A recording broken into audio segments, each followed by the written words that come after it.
Hello and welcome to the fifth round of the Virtual V8 Supercars 2013 season, and it's a momentous occasion in the V8 Supercars history, isn't it, Danny? Because it's the first time we've ever come to North America. Yep, it's my home country here.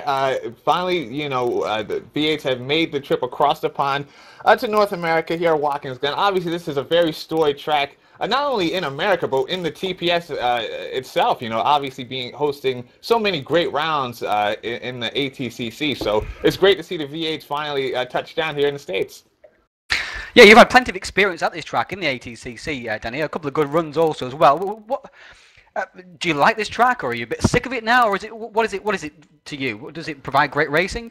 Yeah, see, that's the thing. I like the track. I love the flow to it. The problem is, I am a bit sick of it as a driver because yes, I've driven on it so many times before, and not only in Race 07 iRacing, but in a ton of games. So it's great this time to be in the commentator's box, so I can actually watch the action rather than race in it. But yeah, I mean, the track, it doesn't get so much play now here in the States outside of when a NASCAR visits over here. But like I said, the V8's coming here. It's great to see, and I'm hoping for some good action here today. Yeah, we're going to be going to Montreal after this as well, as you can see from that calendar in front of you. And these two races are the first time we've ever, in the Virtual V8 Supercars, been to tracks that have not been used in real life by the Virtual V8 Supercars, right? Of course, before we have been to overseas tracks outside of Australia and New Zealand. Yas Marina, of course, in the past 2 years, 11 and 12, and in 2010, the opening round was at Bahrain. So we've been there before. This is the first time we've been, obviously, to North America and to a track that's not been used by the real-life V8 Supercars. So we're looking forward to how this changes the action. Of course, they've gone to North America in real life with the Circuit of America's track in Texas, and that was a very successful event. They had that last weekend. So hopefully we can emulate some of that. We'll get to the action in a minute, but a couple of events coming up in the Touring Pro Series in the next couple of weeks. We've got the final race of the Virtual Mini Challenge 2 season, and it seems like it will just be a kind of a ceremonial race to crown the new champion, Robert Fiesenmuller. I was actually talking to Robert about that. He's got a 59-point lead with only 62 points available for the max score. So yeah, it's pretty much in the bag at this point, Ryan. So Robert refused to comment on how it is to be a champion this and a third, but yeah, it's pretty much a done deal at this point.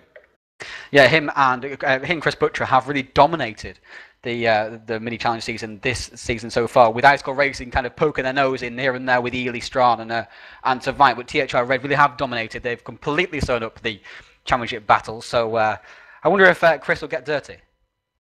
Well, he's got to do something to throw Robert off, because obviously if Robert even finishes in the points, then it's over. So yeah, Chris has got to maybe hope for a couple of disconnections from Robert to have any shot. But it's actually good because we see Chris out on the grid here today once we get in live action, because I'm sure you get into this a little bit, Ryan, that we merged the servers today. Instead of grid 1 and grid 2, we have all the drivers on the same track today, so that should be fun to watch. It should be, and plenty of action for us. And then, of course, next week on Wednesday is this is another momentous occasion. We've got several of these at the moment, Danny, as we always seem to at TPS. Seems to be something new every week, something to celebrate, something to mark the occasion. This is the final race with the, I would say, much loved Clio 2008 mod. I would say it probably is loved, actually. Some people don't like it too much, but it's provided great action over 3.5 seasons. But we're finally retiring the mod, and this is the final race with it, round 6 of the season. It's one of the most iconic of rFactor mods we've used within the Touring Pro Series. That, and obviously maybe the WTN mod for World Touring Masters.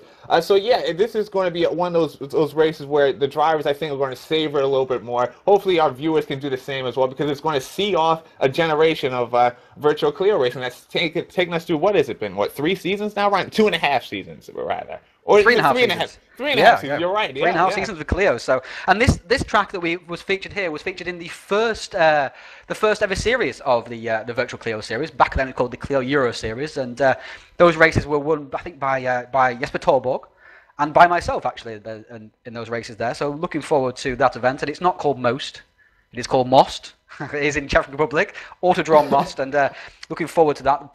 Plenty of drivers like that track, and several people have said it's one of their favourite tracks, actually. So it surprised me a little bit, but looking forward to great action there once again, and that's next Wednesday. And then after that, we're going to be using the Clio 2013 model, which looks pretty spectacular, Danny. Yeah, I know some of the drivers are talking about the feel of the cars being a little bit different, but you know, at the end of the day, it's still front-wheel driven cars. They do look very good to look at. I'm actually very much looking forward to watching one of the broadcasts and seeing all those Clios on the grid at one time. And yeah, I think it's going to help rejuvenate the drivers, so to speak, and give us a little bit something more eye-catching to look at as viewers. Yeah, absolutely. So let's go into a bit of the action now. Let's show you what's happening on track at the moment. And excuse me, we've got the usual suspects at the front of the field, Danny, if you just want to walk us through that. Yeah, we have Jeffrey Rietveld. He's pretty much been the man on form through the 2 weeks of testing. I was watching maybe an hour and a half before we got into live coverage here, where he ran actually a 48.6, and that's pretty much faster than anyone by a half a second. You're seeing Simon Keeloff there on a 49 flat, and that's pretty much his closest competitor. And it's interesting because I talked to the Precision Camp during the week, and they said that the hard tires, despite them being so strong at Melbourne, they've had trouble kind of transitioning back to the hard tires, which were on for today's races. And so those guys, they seem to have, found a setup that's going to work for them in this race. But I know Keeloff said, specifically himself, that he's struggling with it. Can't seem to get the pace of his teammate, Jeffrey Rietveld. And we've seen this season so far. We've used the control tires as they're known in previous. Why is that not doing that? That's no, it's working.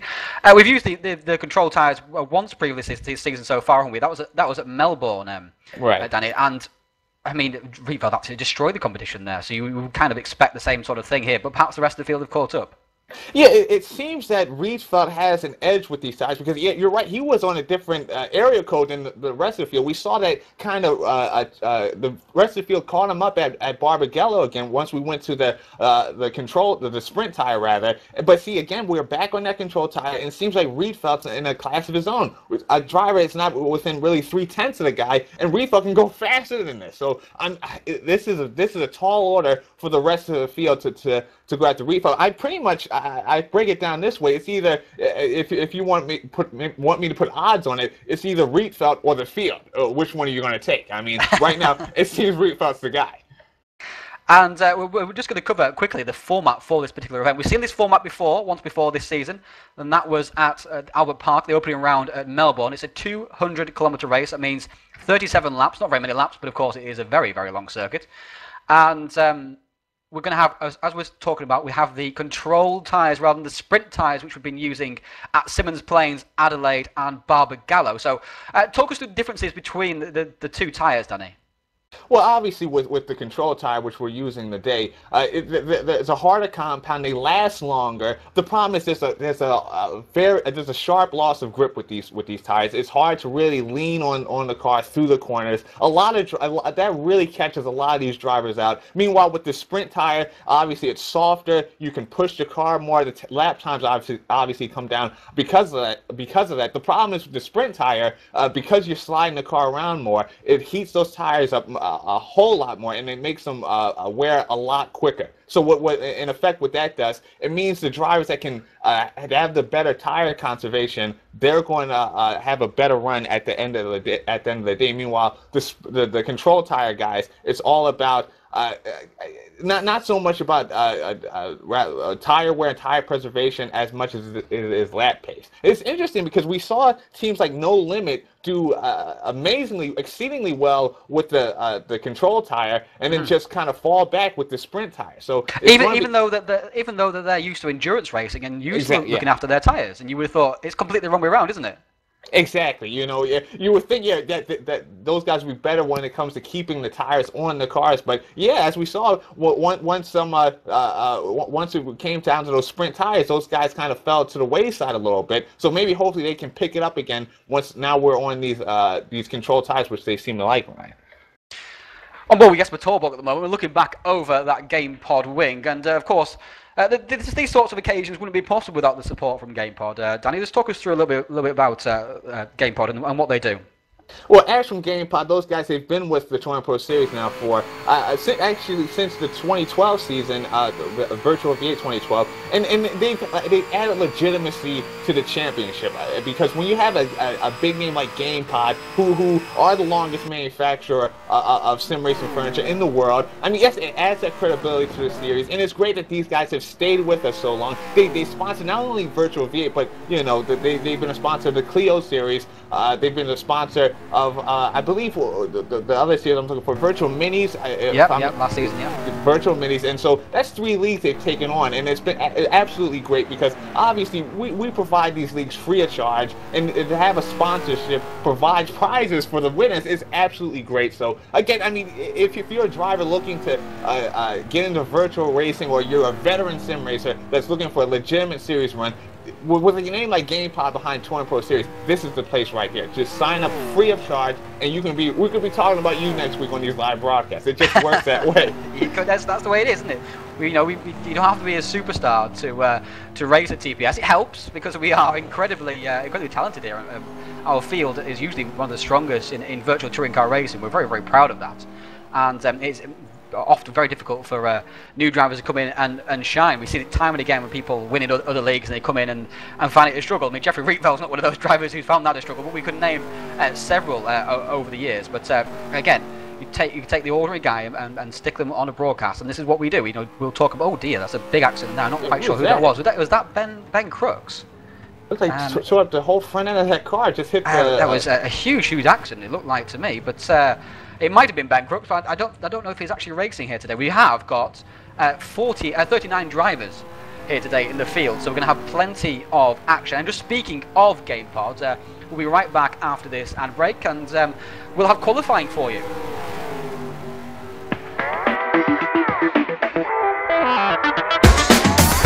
GamePod, the ultimate race rig for those serious about sim racing. Puts you in the driver's seat with all the controls at your fingertips.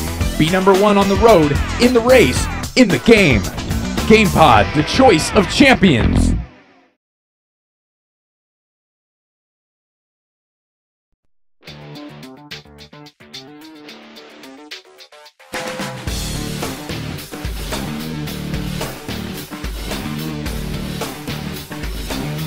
InsideSimRacing.tv, the fastest show on the internet. Sim racing news and reviews since 2007, with new shows every week.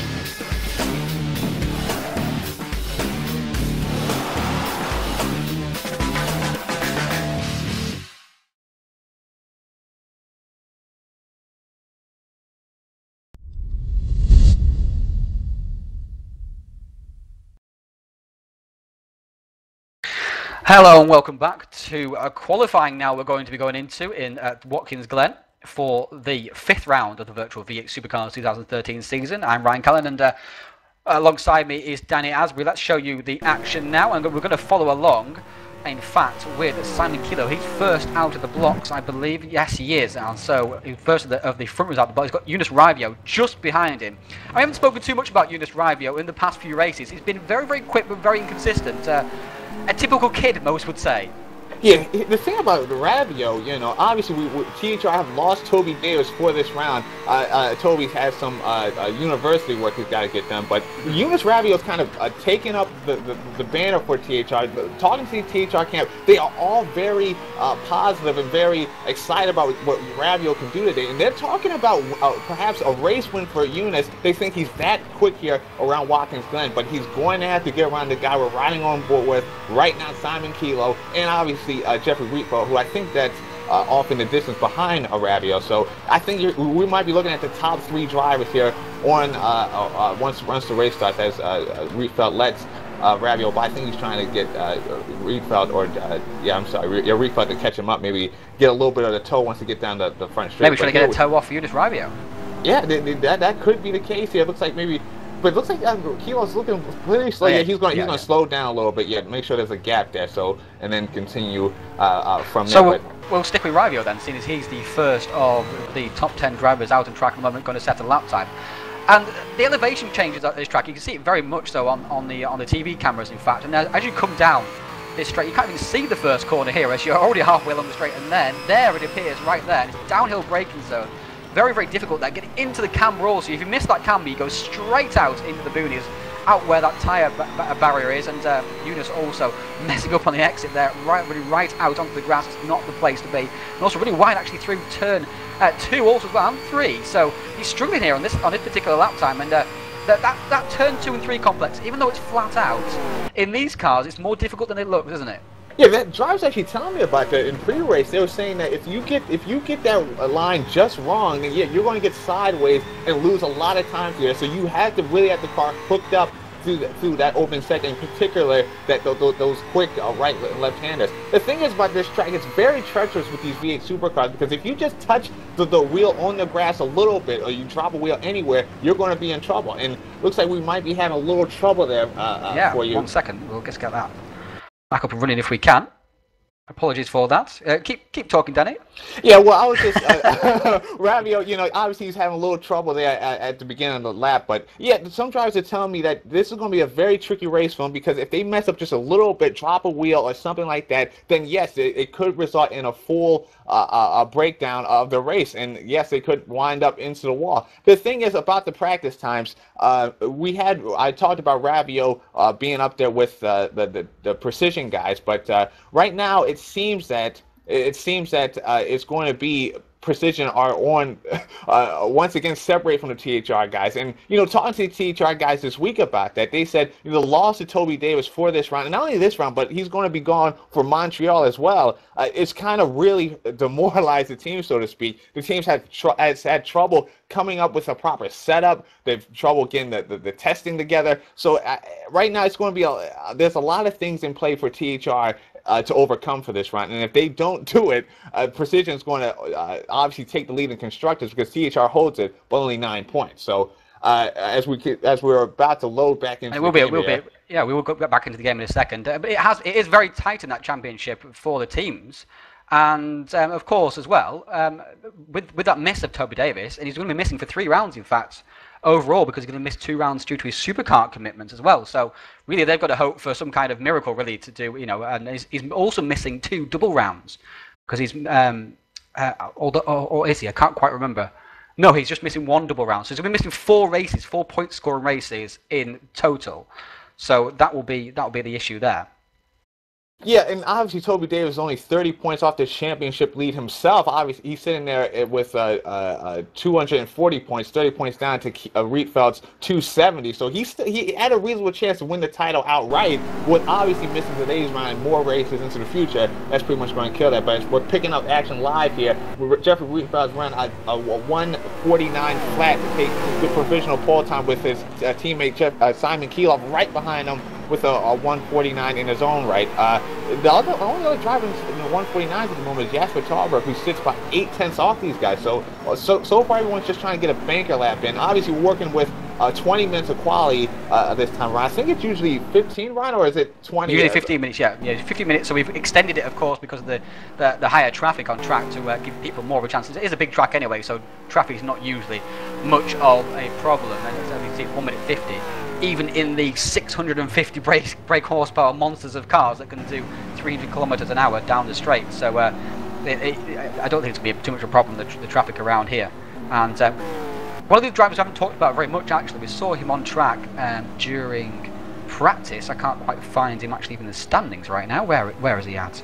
There's Florian. There it is. There's Florian. On 5th, actually, in fact, 6th now, as Jesper Tolborg and Gerdiger go into the Gerdiger's in 49, so that's a good display from Gerdiger once again. But Strauss, he looks like he's back on form here today. It looks like he's actually back on form overall, I would say, in V8s, in terms of speed at least, in terms of challenging for podiums. But the consistency of finishing the job off still isn't quite there.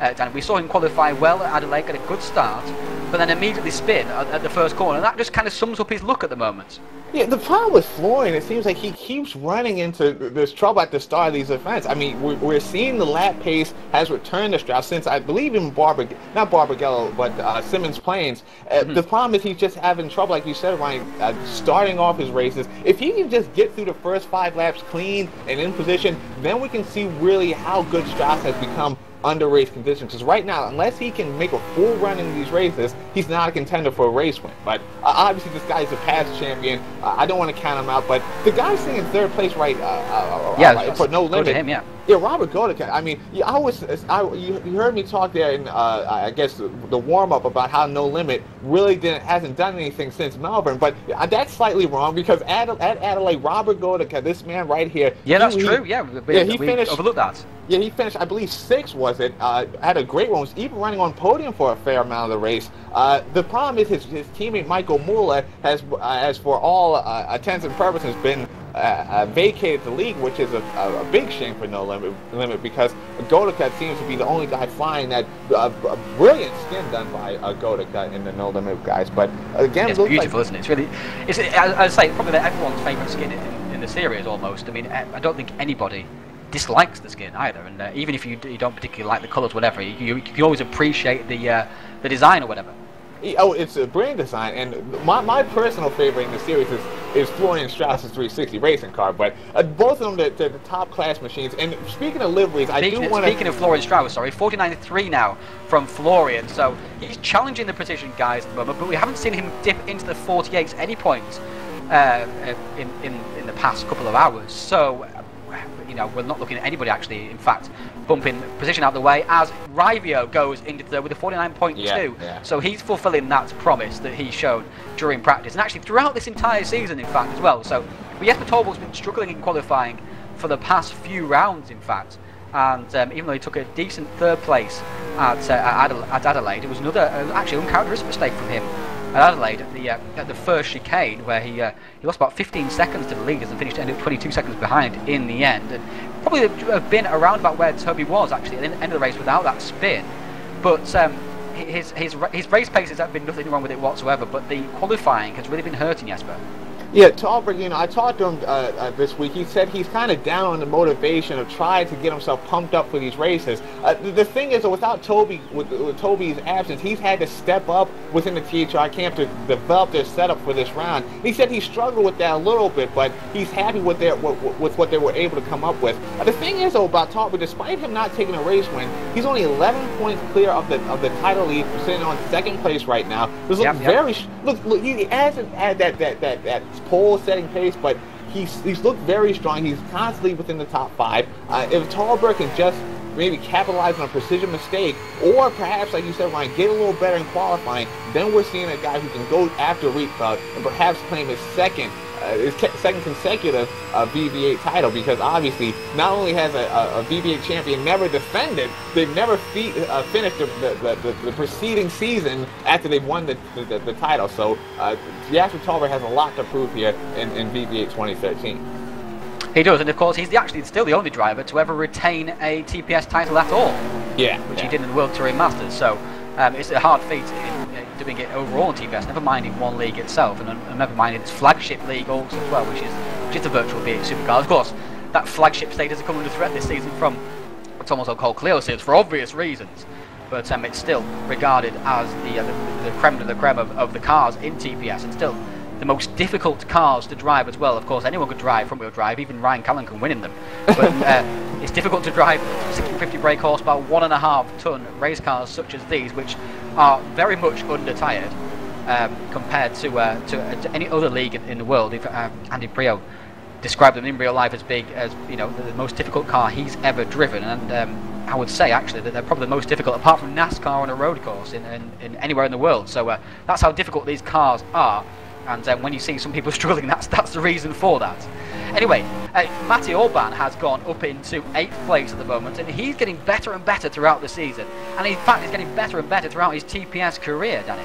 It's interesting because, I had a discussion with a few of the drivers about Matti before the race started, or before we got to quality, and they were telling me that they consider Matti Orban to be the most underrated driver within the TPS, because this guy's made leaps and bounds strides to get better at sim racing, and now the guy we're seeing from week to week is a top 10 driver, when before it was a struggle for Matti to get into Division 1. So, I mean, the maturation we've seen of this driver is absolutely fantastic to watch, and it's good to see Matti now find that consistency, that pace to stay within the top 10. I'm looking forward to see what he can do here for DPG Motorsports.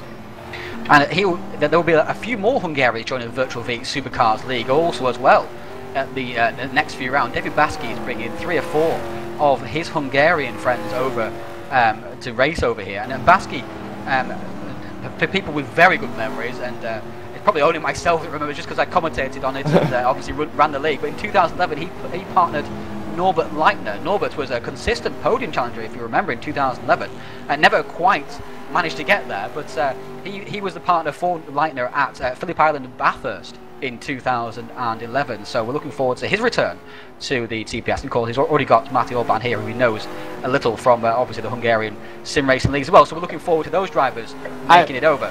I believe Leitner took a pole position at Bathurst in 2011, I think, if I'm not mistaken.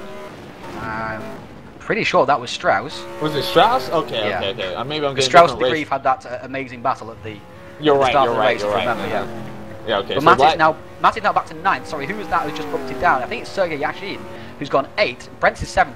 Torbor's gone back up to 5th, ahead of Gerdica. So those are the moves at the moment. Of course, Rietveld has him at 48.7. Not really mentioned it, but he was expected to be on that pole position at the moment. But it's a fantastic lap time at the moment. But Raivio is faster than anybody. Well, faster than the pole position time in that first sector so far. So obviously he's flying through that first sector. But that first sector is the easiest, one would say, of the sectors here. And it hasn't got a draft down, it doesn't look like, because there's nobody in front of him unless they've got out of the way. So this could be an interesting lap. He might be able to usurp Kilo, perhaps, from that second spot. This will be a PB for Raivio if he manages that. So looking forward to seeing what Raivio can do here as he heads now. This is the boot section of the track that we are using here. NASCAR cut off this section of the track, but we are using it. And we're using the chicane also, as you may have seen. ATCC has never used the chicane. Has always gone straight around and missed that chicane, but we're using it just to slow these cars down with it. Oh, he's made the mistake also on the downhill hairpin. That's a tricky corner. And he was, oh, look how close he was as well. He was only 7 thousandths away. Without that mistake, one would think that he would be challenging to Rietveld and definitely going ahead of Kilo. But I think with that mistake, it's not going to be an improvement for Raivio, although he lost maybe 3/10. So it's a difficult one. What can Raivio do around the rest of the track here? Well, you know, the final corner, and the line is going to be here. He's going to cross it, and he does improve. Look at that. He did improve. Without that mistake, he would surely have been incredibly close to taking pole position. So that really is a special lap, I think, from Eunice Raivio. Without that mistake, we would have seen definitely a better lap time and a higher position for Eunice. So that is superb stuff for him. He's got 5 minutes left of the qualifying session still, so we'll see what he can do. But that was special stuff. Yeah, and look at him just charge right back on the track. He knows he's got pace in that car. He's just chomping at the bit to get another crack at it. But did he take, that chance? Is that the chance gone? Did he take the opportunity? Oh, there's been a big crash up here. Who is that? That's Crudup, and I'm not quite sure who. I couldn't quite pick out who that was. It was a blue and black Holden, it looked like to me. I didn't quite pick out who that was, but that was a big crash up there. Obviously, somebody losing it and somebody being collected as a result of that, getting it into them. But that was good driving. Back to the point about Raivio. Sorry, Danny. Yeah, I was just saying about Raivio. Maybe that was a one-off lap, but the curious thing about that lap, it's very easy to go. I won't say very easy to go quick through sector 1, but a lot of it comes down to setup and how much downforce you have on that machine. The thing is, he turned a really quick sector 1. Oh, he's done it again. Look. Keep talking, Danny. We'll try and fix this for you. Raivio, he did a very quick sector 1, but then he managed to do a very quick sector 2 on top of it. And that sector 2, a lot of it has to do with obviously again the downforce and the mechanical grip on the car, and the fact he was able to stream sector 1 and 2 together so close to Rietveld makes me think he's got a lot more pace in that machine. Perhaps now he can push into that 48s and maybe just clip Rietveld for that pole position. Remember, Raivio did take a pole at Barbagallo, so this guy, he's not far into these really quick, maybe one-off laps that maybe we just saw there, or maybe he can come up with something a little better to surpass Rietveld. But right now, as it stands, Rietveld has the pole time of 48.7 with Eunice Raivio behind on a 49 flat. Kilov's also on a 49 flat. Strauss continues to hold fourth with a 49.3. Then we see a drop off to Jasper Talberg, who's now in fifth with a 49.6.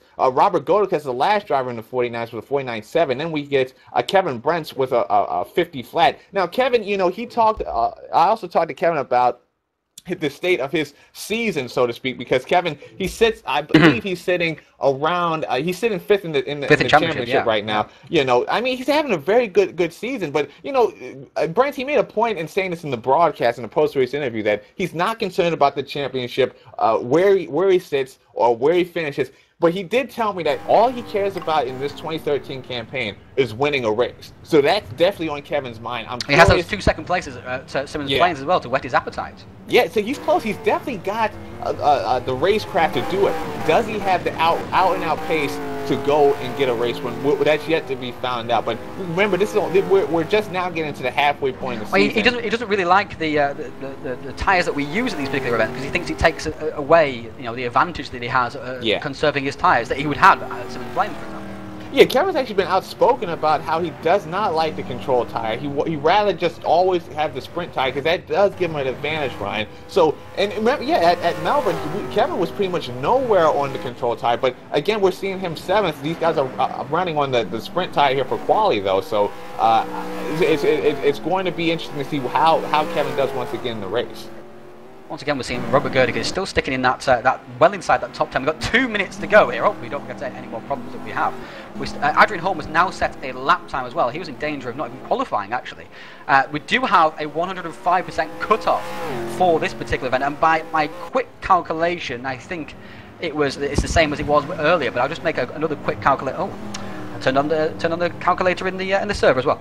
Yeah. By a quick calculation, I think it's a 154.1 would qualify you for this race at the moment. So there are a few drivers outside that, and a few drivers will be panicking, Danny. Yeah, we have Jeff Dobbin on a 154.9. That's going to be about 8/10 off. And that's unusual for him because he's usually a solid qualifier and a solid racer. So yeah, you know, let's have a look. We'll try and find him. There he is. So we got Jeff Dobbing. Let's have a look. We've got Jeff Dobbing, Thornton, Crudup, and Ford all in danger at the moment of not qualifying for this particular race. So they really need to step it up. 105%, 5% may not sound very much, but it actually gives well over 5 seconds at this particular track. So 5 seconds off the pace, you should be able to fulfill that. But Dobbin, Crudup and Ford are in real danger at the moment of not being able to do that. So hopefully they'll get a lap in the next minute or so. Yeah, it'd be a good enough one to get them in, because it's be a shame to see them not qualify. Well, just on cue, David Thornton goes 153.7, so he just barely gets under the line. Andrew Ford, he wasn't supposed to be racing today. He's been caught at the last minute. He said he was not going to miss the race, and he's had to jump in at the last second. So he's probably a little bit under-prepped. He's made it work so far. I mean, 53 obviously not a good time, but that will get him underneath that projected cutoff. Andrew Ford and Jeff Dobbin, Andrew Ford, they are in trouble. Ford went faster, but still not good enough. Someone else just went a little faster. Who was it? Or did we lost Crudup from the server very quickly? But Andrew Ford, he's actually driving a Holden, so. Actually, no, he is driving a Ford. He's driving a Ford, yeah. Okay, I was about to say, that would be a bit wrong, wouldn't it? That's got to be a cardinal sin, you know? So maybe he can now push this Ford and get underneath that. Well, if you didn't like your family, maybe you would drive a Holden. But anyway, that's the situation at the back of the field at the moment. Rietveld is still leading the way. Rivo's at a 48.9 now, so he knew that he could do it, and he's done it. So 48.9 for Rivo. That cements his second row, his first row, his second place on the grid, his first row place. So what can Kilo do to respond? He's on a fast lap at the moment. That was very Larry into the uphill right hand around the back of the circuit. Now heading, this is the furthest away you can be from the pits, and now he's heading back towards the pits once again. And this is the area where Rivio made that mistake that we were talking about. This downhill hairpin and very little camber compared to the rest of the track. And then there's this next left-hander which has negative camber. So that's never good at all, and we often find difficulty out of here. So that's Kilo Quinn now into the penultimate corner here. Lots and lots of camber. You throw it in, and then just hope it sticks, because when you throw it in, you clearly throw it in faster than the track will take. But of course, then there's the camber which takes you around. So it's a bit of a trust thing with the car. You can't really feel how much grip it's going to have. You just have to trust that there's enough once you get there, and he does improve, but not by enough. So he will not be on the front row. It will not be a position all front row, but they are first and third. Strauss is on a quick lap at the moment. I don't think that sector split is correct. Probably just a small timing glitch for us, but he's going to finish this lap, and let's see where he comes. Yeah, and just updating the top 10, Carlos Ortiz ran a very fast lap to go 9th. Eric That's Strawn incredible 10th. because he's started on the lower echelons of Server 2 this season. He's And gonna be Chris Hack also, 11th now. These guys are going to be thrilled to be up there. Eric Strawn. And it's lots of people all setting lap time right at the end here. Strauss, very close to his PB, but not improved. And that's incredible stuff from Carlos Ortiz. That will please his boss, Richard Coleman, and DCR Performance. That's the black and green Monster Racing livery that Carlos will be running here. So that's an incredible story. Carlos Ortiz is going to be absolutely thrilled with that time. If you look at the pre-qualification results here, I think he qualified outside the top 50. I can't quite see myself, but you viewers may be able to see. But that's it. That's the end of qualifying here, and we're going to go into warm-up. That's 4 minutes long, 4.5 minutes long is warm-up. But congratulations to Rietveld once again destroying the field by a couple of tenths. That's destroying it in TPS on these control tyres at these long tracks. Sorry, Danny. We'll be right back after these couple of adverts, and just to let you know what we're coming up in the next few days in the Thomas Gold Clio series.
InsideSimRacing.tv, the fastest show on the internet. Sim racing news and reviews since 2007, with new shows every week.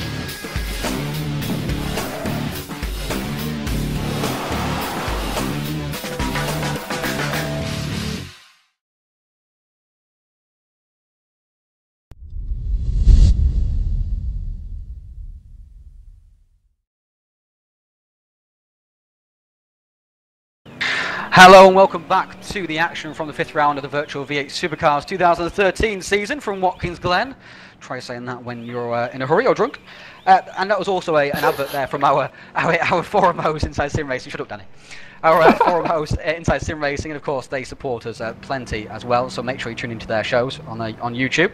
Let's do a quick rundown of the grid for you then. So we got Precision THR, Precision 360 at the front with Rietveld, Rivio, Kilo, Strauss, Torborg and Gerdecker, Brent and Holm, as we talked about, Holm has moved into a different team now, and he's now driving for Lazy Man Racing. Let's hope they support him as well as Ice Cold have done.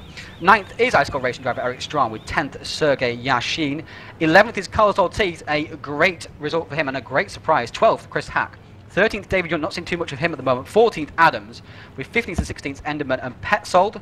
Petzold right behind his core racing teammate Adams. Butcher 17th, Angwin 18th, Richards 19th, Brugman in 20th with 21st, 22nd being Ornelas and Oyala. 23rd is Ryan Walker, 24th is Bruno Sales Ferreira, 25th Annie Johns, 26th Boyd Bryson, 27th Kosobeck, 28th Palmer, Ockerclint, Beck, Pekla, Navarro, LaRose, Clark, Bass, Bell and Thornton round out the drivers who are qualified. So we've got 37 drivers here today racing, and we've also got a former TPS champion, should I say. Well, I suppose he's still a reigning champion. Toby Davis, and a former race winner in the V8s also as well. Toby's going to join us in the booth for this race, and welcome to you, Toby. Shame you're not out there racing. Yeah, I didn't think I'd be back in time, but I haven't done a single lap round here either. I've got too much uni work going on, and I figured I'd eat my tea, watch the V8s, and chat to you guys.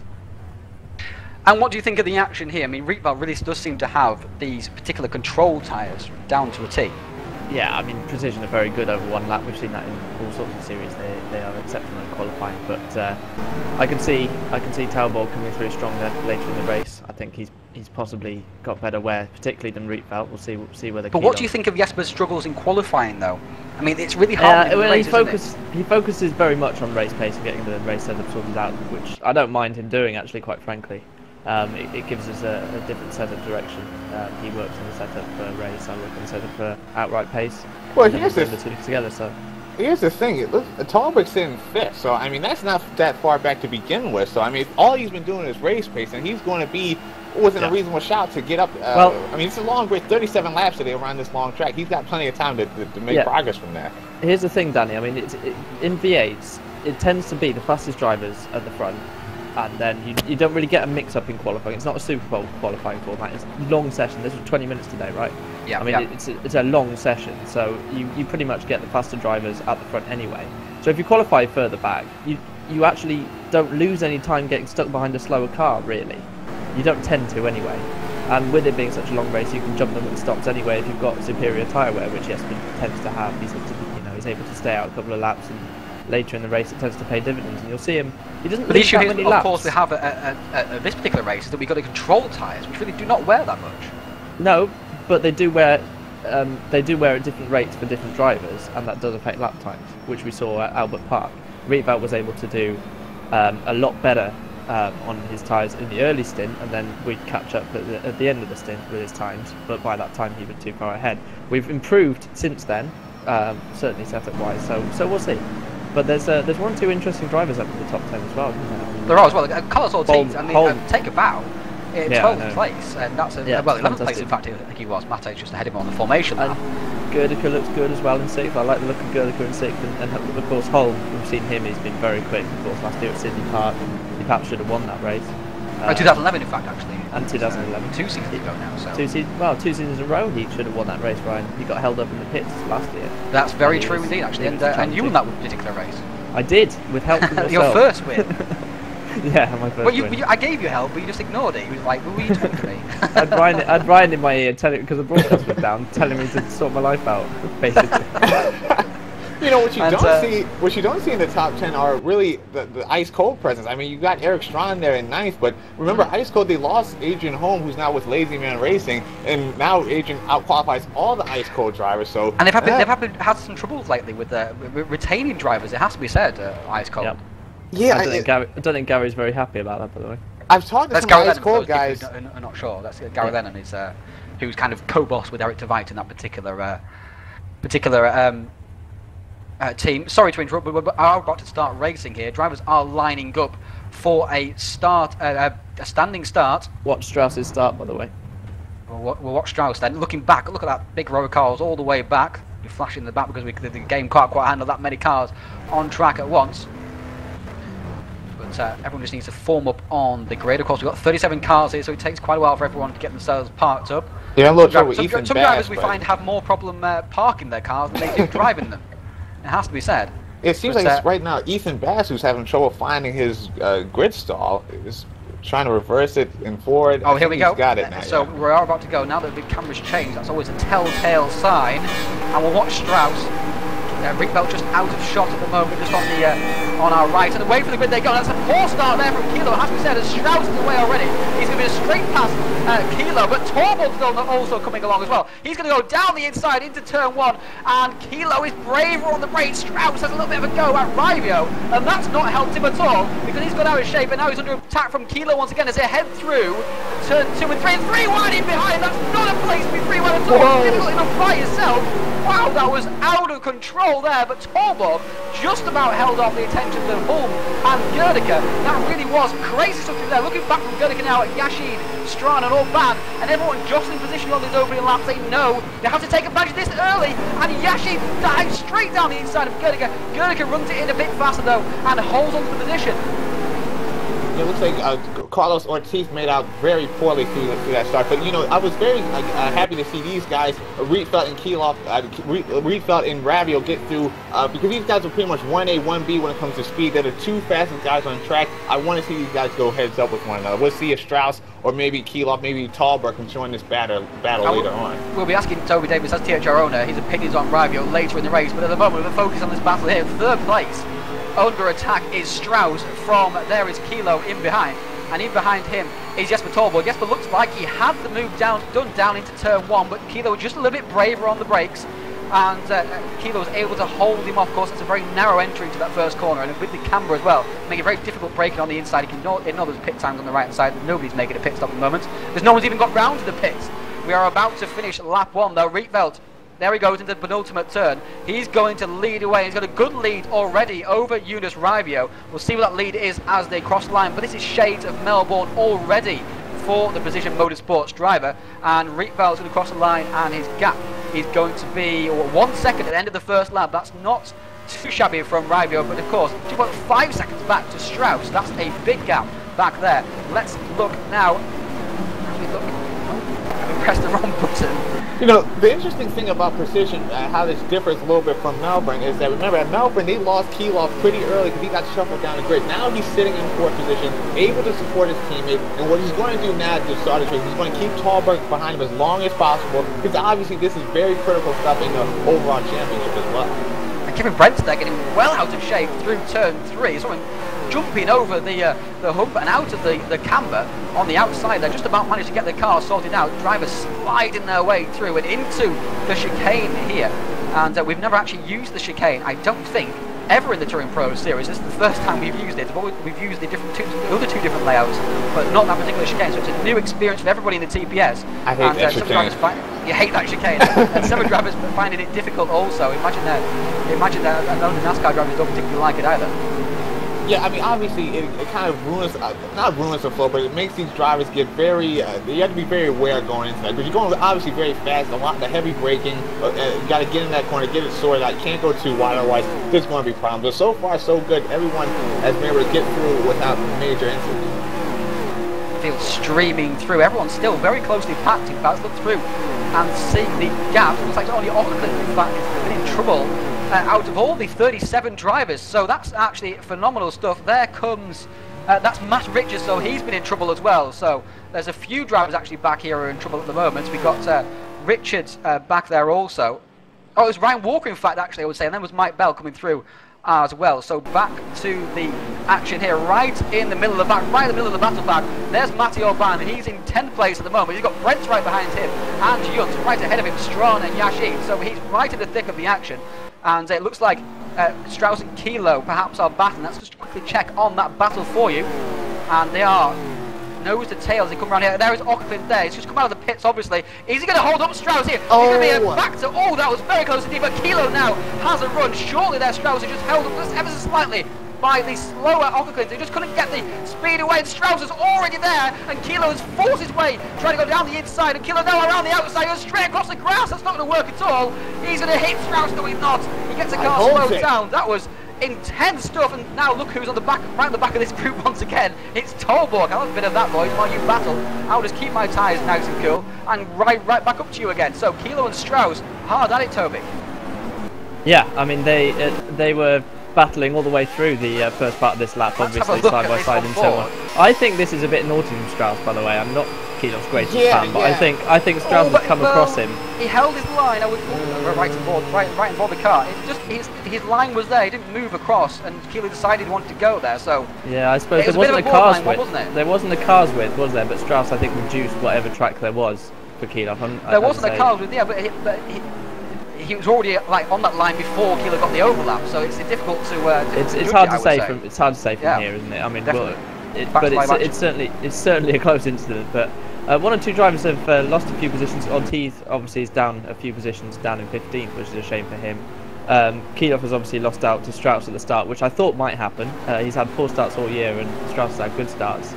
And look at that from Reval, 49.0. If we could ride on board with this battle over 9th, we're seeing an absolute swarm of cars from 9th on back. It's absolutely ridiculous how many cars we got together. You know, we were talking about this, Ryan, that if putting the two servers together, we're going to make the midfield battle a little bit more intense, and I think we're starting to see it. We're seeing these guys. Brent's. Look, no, not going to work.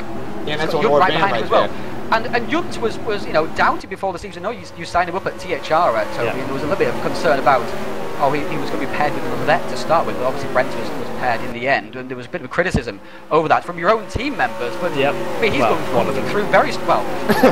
But he's come through very strongly in the championship, as he always seems to do. He's top 10 of the championship already. Yeah, I mean, he's very consistent. That's why I wanted to pair him with Will actually at the start of the season. He was actually better than me towards the end of last season in the V8. One or two races, certainly at Simmons Plains, he was much better than me particularly on the tyres. Very determined racer. So yeah, I mean, it would benefit him greatly. Do you? Yeah, it would benefit him greatly if he. No! I could appear out of nowhere. What on earth has happened there? Let's go back on the replay if we can see. Now we'll have to go back. Actually, we'll have to go back to go forwards. And try and find Matty Orban. There is Matty. Right here. This is a replay of that, and he's out of the race also. Oh, is it an incident with that's with Brent? With Brent, isn't it? So, and we can't quite see exactly what happened there. This is one of those dives at the inside, and Brent has left his braking touch too late and pulled the vehicle. It's happened to me with you. Happened to me with you at Calder Park. That was a big impact as well. Oh, he's absolutely ripped that car to no wonder he's out of the race. He's up and it's hit that very, very hard indeed. Oh, that was Chris Butcher come through and just hit him. In fact, that was very, very good driving from all the field not to get him more involved in that, actually. I'm not sure why Orban is sat there for quite so long because his car was completely wrecked. He was never going to be in the rest of the race. Let's go back to... Oh, here is... Who's that going into the pit? So I think that's Navarro going into the pit because he's had to qualify in the default livery because he got disqualified in the qualifying. So maybe he collected Orban. He drove the wrong way in pits. It's a noobish error, never mind. But Navarro, maybe he... collected Orban, but I think the field did very, very well in what is a very fast corner there to avoid Orban. Yeah, I'm surprised that wasn't a lot worse than what it was. It pretty much just Orban, maybe a few nicks and scrapes from some other drivers, but only one DNF results in that. But meanwhile, up at the front, Kilo's got past Strauss, by the way. Sorry, Kilo. And Strauss has dropped back well back in fact. Actually, look at that. The gap's bigger than 7 tenths now.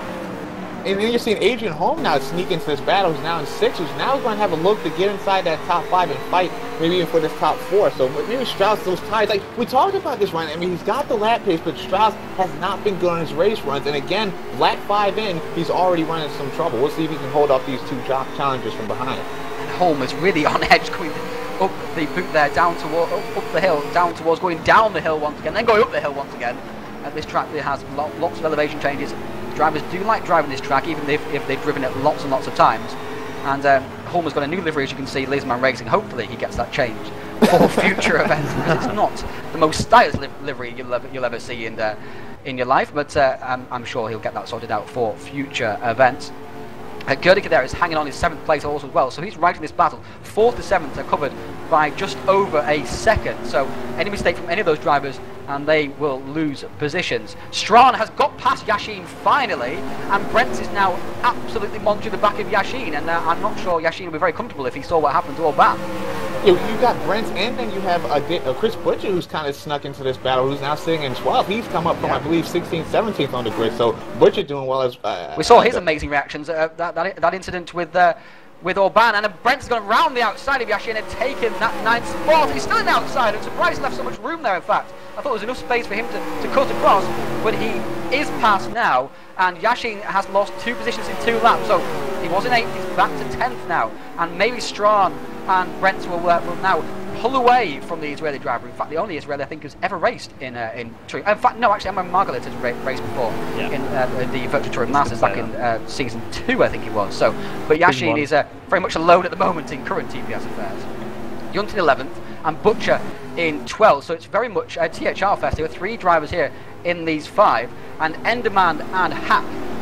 They're both running new liveries. Enderman running a special livery for the North American rounds, as 151 Motorsport or Concord Motorsport like to do. They like to change it up for certain rounds. It's a very nice livery also as well that Enderman has got on board. And Hack's got even more pink on his car for the future events. So I'm sure he's happy about that. I love the livery for 151 Motorsports. I hope at one time I know we can pick up Andy Johns on the broadcast. Let's go back actually in the viewing. There's not much action at the moment. Oyala there is, there's Petzold and Anwick Richards. Ornelas has got a new livery also as well, which is a beautiful livery actually. In fact, lovely design on there. Splashes of paint all over that, and he's a Portuguese driver who's improved immensely since the start of the season also as well. He's running 21st place at the moment with Brugman behind him. And here is Andy Johns. Here is the livery that we wanted to look at, that Danny requested. I absolutely love this livery from Andy. You're right, Brian. He's always updating this Concord Motorsports, or rather 151 Motorsport car, and this latest inception of it, I think is absolutely genius. So it's a little bit funky, but you know, I like it. It definitely works. I'm glad he's in server 1, so we can take a look at that thing. Let's look back further in the pack. There's South Ferry. He's having trouble trying to catch up to Lee Palmer out of that final corner. Clark and Kosselbeck are under big attack. Also, Kosselbeck running a special livery for this particular round also. He's got Chevrolet badges on the front of his car, in fact, as you can see. So he's actually running a Chevrolet for this opening round, this open round of North American. So there's a nice livery also as well. They're also created by Andy Johns, so it really is a design specialist. Yeah, there's a few painters or rather drivers that request the different emblem or logo on the car, despite, I mean, or rather than the Ford or Holden logo. So it's just something that's done throughout the V8 grid. I mean, it looks pretty cool, but you know, I'd rather Ford Holden. I can't say that you're a Ford guy. I can't say that it's one of the things I would do, but I mean, No Limit cars also have an Opel badges on theirs with being a German team. So again, we see very many variations throughout the GM brand. Brent Beck, this is Daniel Beck. In fact, his name is spelled back, but it's pronounced Beck, and he decides to spell it Beck for a benefit of all English viewers. But he's having trouble at the moment, and he's missing, very much missing, and that's Peklak there ahead of him. In fact, will be actually over a lap. Is a lap down on the drivers he's around at the moment. So Peklak very much struggling in this race at the moment. Ocklint we saw in trouble very early on. Navarro also as well. I think he collected Orban in the end, and of course Orban is out of the race. Those are the 37 runners back to the front of the field. River's only 3.1 seconds behind Rietveld still, so he's hanging grimly on. And we wanted to ask your opinion about Rivio, Toby. Well, what do you want to know? Well, obviously he's brand new to the team, and what do you think of his pace? Do you think he's got what it takes to win a race in the future, or do you think that he's really struggling for? Oh, and is he just disconnected? He hasn't. I just pressed the wrong button. Apologies. Do you think he's got the ability to win a race at the moment, or do you think he needs to find some more maturity? Well, it's not maturity. I think he needs to find some way of being able to drive at 98%, 99% rather than he pushes the limit. And surely that comes under maturity. Well, I would just say he's advocate. He's a very matured person to talk to. So yeah. I can't really, and he's got a sensible head on himself. It's just he's made errors, which is a bit of a shame. But he's a very great potential. We like signing people with great potential. So I mean, he's very quick, obviously very quick, and I can see him doing very well if there was a next season of V8s on this sort of platform. I can see him doing very well next season. But this season he might scrape a win, particularly in a sprint race where tyre wear is less important. I would say is where you might see him. Oh, he jumped to him on that's on that gifted, exact that. moment. Well, we've seen that actually throughout the race from Strauss. Whenever we've been watching him, the back end of that car was very, very leery indeed. I mean, he may have set it up like that on purpose, you know, to get the front end to turn, but it's really biting him in terms of race consistency. I'll tell you something about Strauss. When we were massively struggling to beat him in 2011, in the early part of the season, we watched his driving style, and he sets the car up for this oversteer. But he was able at that time to control it on the throttle. Since he's got new equipment, since he's had to replace his wheels, pedals, or maybe the competition's just got better at setting their cars up properly, but he's just struggled to, and I think he tries to push the oversteer too far now. I think that is the quick way to drive these cars, but it's not a consistent way. And I think he's perhaps struggling a little bit with the settings there, but he'll be there if he gets himself sorted. You can visibly see the progress actually. In fact, in terms of speed and the consistency is getting better, but it's just because he is a reigning champion. I mean, he's 5th place at the moment. That's fantastic. There's 37 cars out there, so he's in 5th spot.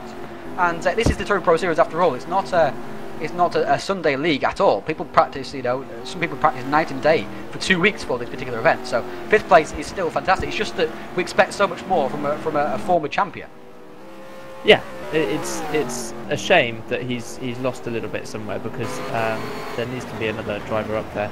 By the way, Talbot needed that to clear him. He's being held up quite a lot, and I think the fine for Strauss will drop back now until the first set of stops, which is in a few laps' time actually, a couple of laps. Yeah, will be. Yeah. Sorry. We're anticipating 2 stops here for those people who are not quite sure what's happening here. There's a 37 lap race. We're anticipating 2 stops. So obviously we'll see around about lap 12, lap 24 will be around about the pit stops from those people. So look out for that. Sorry, Danny. Yeah, well, some of the drivers talking about they can stretch the field to the max, maybe 16 laps, 15 laps. But you probably won't see anyone take it that far. I like you're saying, Ryan, lap 12, lap 14 is when we'll see guys come in for the first time. 37 lap race, so obviously you don't have to come in twice. The thing is about Rabbio, I've been watching the times at the front. Rabbio obviously is now at 3.4 seconds off of Rietveld. He's losing a little bit, but not as much as I thought he would. Certainly Rietveld's not being able to check out like he did completely at Melbourne. So it seems like Rabbio's definitely maybe turned the corner, so to speak, and is now on a different plane of speed. I'm curious how these guys are going to get into the stalls and how they're going to come out through these first set of stops.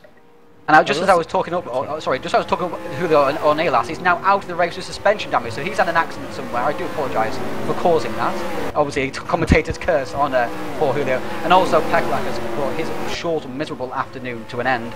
He's also retired from the race and Enderman. Oh, pushing very hard indeed, and people are really struggling through that section of the track. It looks easy, flat out, nice and soft and gentle, but it's far from it. Sorry, Toby. I was just going to say that Rabbio's actually got better pace at the minute than Kilo behind him and Talbot, actually. So he's still... He's hanging right there, isn't he? He's only like maybe a 10th lap at the moment. Indeed, and I wonder... I mean, we're only two-thirds, well, perhaps a little bit more through this stint.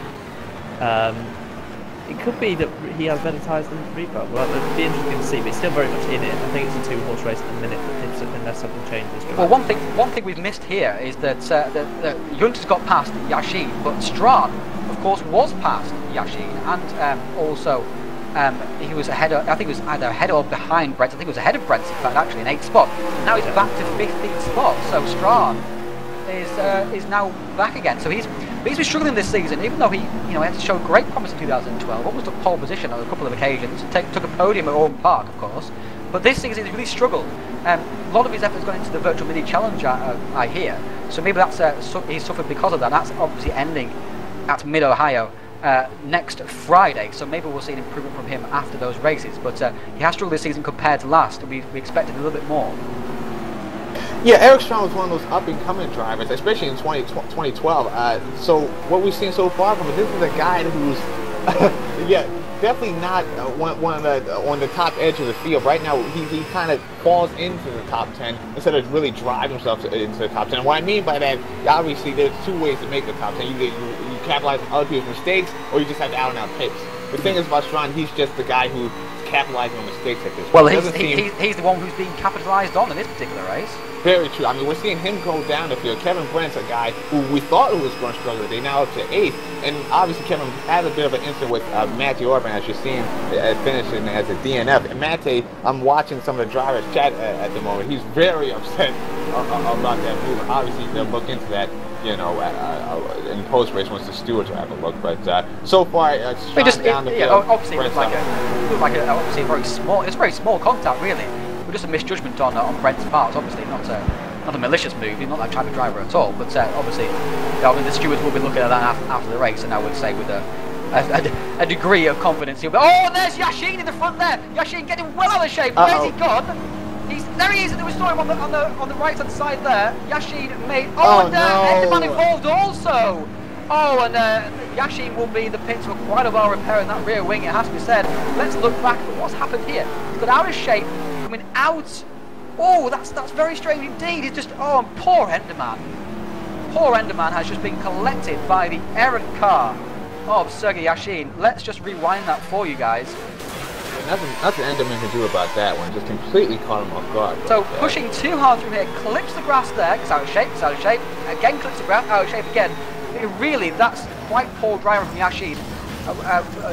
Sorry to criticise him there, but he should have controlled that much earlier, and as a result, he's taking himself out of the race and somebody else as well. That's the big, obviously the big shame there. He's taking somebody else out of the race along with him, and that's something you have to look out for. But he's now out of the race completely. I think you called it. By the way, it looked like he tried to put the power down on the grass instead of just get the car under control and lose the position. So he got on the power, couldn't get the car together, lost it, and then collected Kevin Enderman. Very unfortunate. Talbot just made a move on Kilo for 3rd and overran the chicane by quite a long way. And Strauss is now on the back of him instead. Yeah.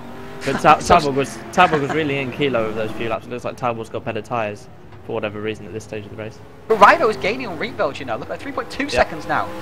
Is the gap 3.5 a couple of seconds ago. So this lap or next lap that they're going to pit as well, Ryan. That's absolutely. So we have to look out for that. Rietveld's actually coming around to the pits right now. So let's look out for that.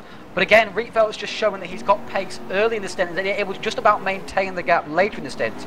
So although the tyre wear may not be there, of course he's getting the balance better than the other drivers behind him. And of course he's got ridiculous outright speed also to help him along that. And into the pits he comes. And we have a very strange pit entry here, in fact. It goes right around the final corner, as you can see. You have to stay right inside that pit entry line. Rivo carries on, so he's going to pit next lap, this lap or the next lap. But Rietveld's in. Kilo looks like he's coming in also. Yes, he's in as well. And Torborg also. And Torborg really has steamed up to the back of Kilo there. Kilo very slow into the pits, getting it slowed down to the 40 kilometers an hour mandatory pit speed limit. Well, Brent's pit this time around, he does not. Usually one of the drivers who stays out a bit longer. And Yunt is not going to the pits either. It's difficult to tell actually, in fact, around that corner whether they're coming in or not. Butcher carries on, Hack carries on, Strong carries on, Adams is coming into the pits, so is Petzold, his teammate, Oyala, and there goes Angwin Ortiz. Petzold, there he is.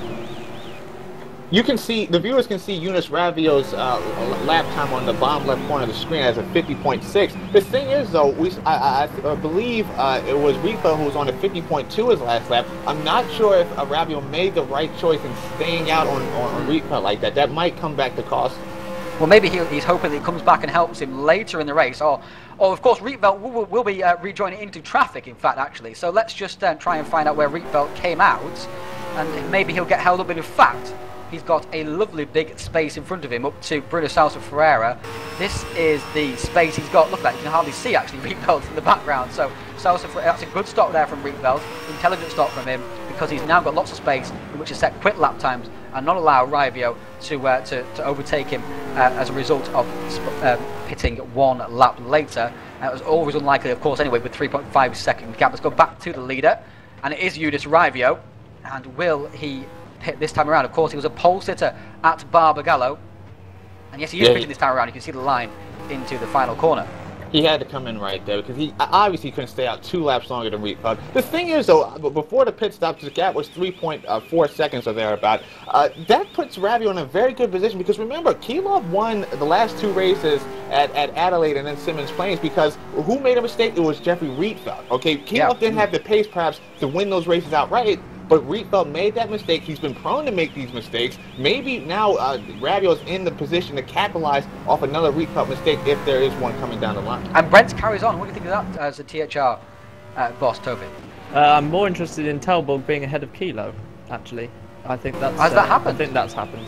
It has indeed happened. We've missed that as we're watching the leaders. That's very crucial for Talbot because he was reeling in Kilo, couldn't make the move. Kilo was defending hard. And that's Navarro getting out of the way. That was. I'm not quite sure that was. That was almost THR self-destruction right there. Ortiz is round at turn 1. This could be interesting. Ortiz is round. Where is Ortiz Fifth. on the track at the moment? Well, it was. Fifth. Let's go. Try and go up to him.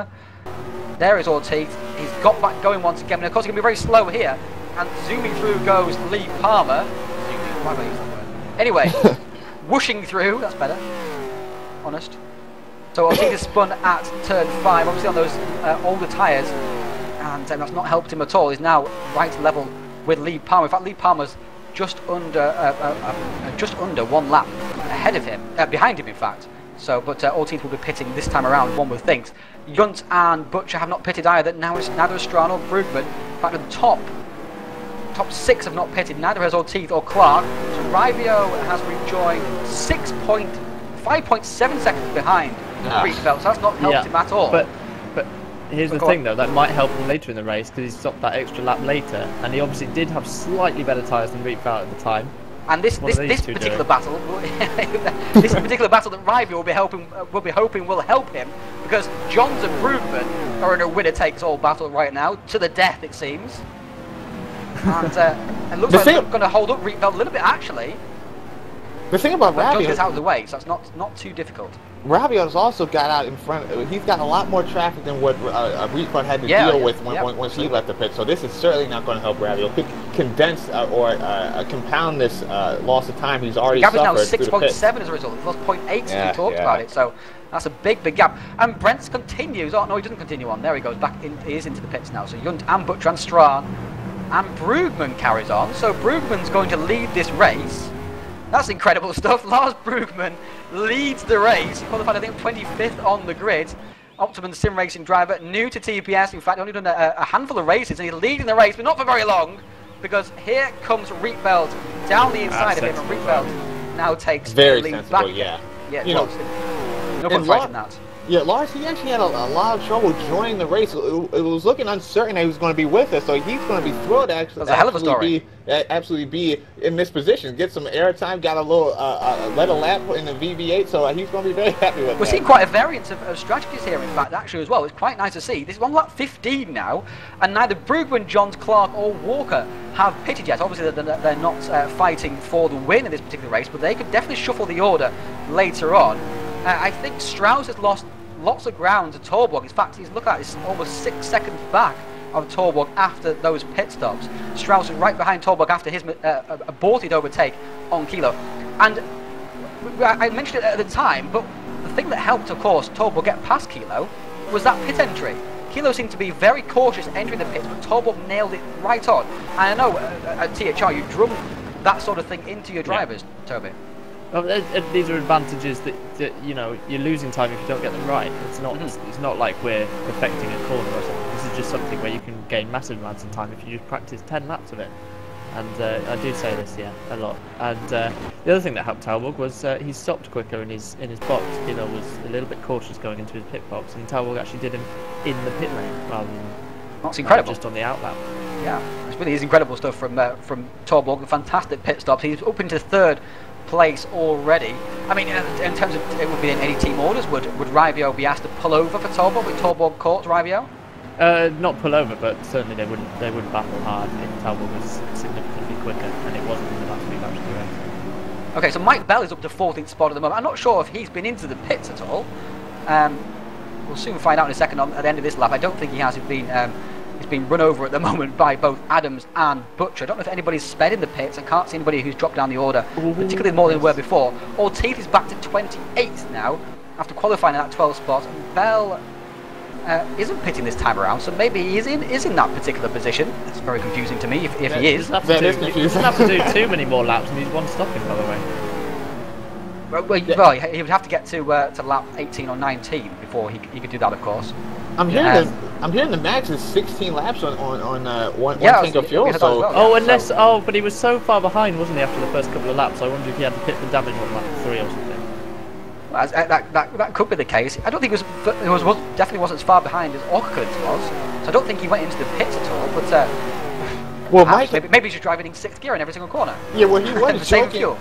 He wasn't joking before the race started that he's going to no stop it because he's going to go so slow as to not use any fuel. But we'll see what exactly the strategy is in the next Diesel V8 Supercar. Yeah. But he's got Hack and Petzold right behind him. So everybody has been into the pits apart from Mike Bell at the moment. Michael making his return to the Touring Pro Series after a 6-month suspension for being generally a naughty boy. And he's come back and he's been much cleaner since, that has to be said. And this is his 3rd event back, in fact, actually. So, and his first in the V8 Supercars since his suspension. So he'll be enjoying himself out there after his enforced hiatus. Look at the gap at the front now. 8.6 seconds. A refund has we saw this happen. We saw this happen again at Melbourne, didn't we? Well, yeah. Of course, it happened to you, Toby. You'll know about it. Yeah. It's after the first pit stop, he just seemed to burn away in that first half of the second stint. As you say, he's very good on these controlled tyres for whatever reason. A lot better than I am. Well, perhaps you could argue that it's just down to talent, because there is a lot less grip on these particular tyres, and people with more talent will perhaps be at an advantage. Would you say? No. No, you wouldn't say. Just no. I would say.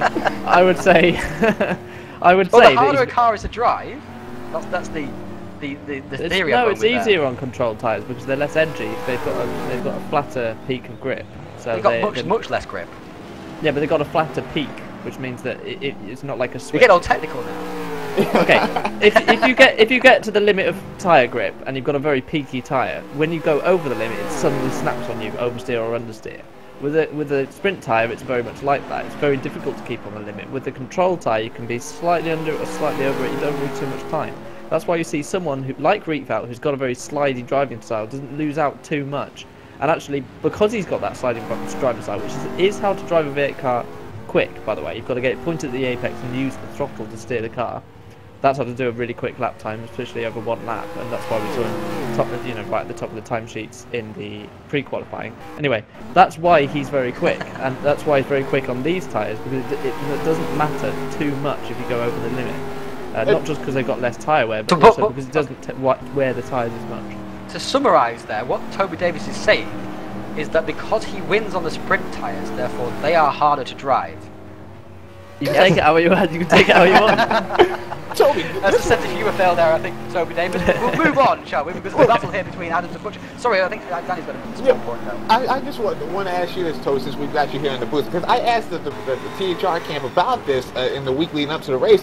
I mean, at Barbagallo, you guys are so dominant, and you kind of really you destroy precision, so to speak. So what's it going to take for THR to get back to that level to where you guys can win races again?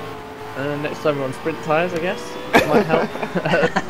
To be honest, I think Precision have got a very good setup for the controlled tyres. They obviously put a lot of effort in for Adelaide, for Melbourne, and I would say their sprint setup is not great on tyre wear, which is where we've had an advantage historically, and I think currently we have an advantage.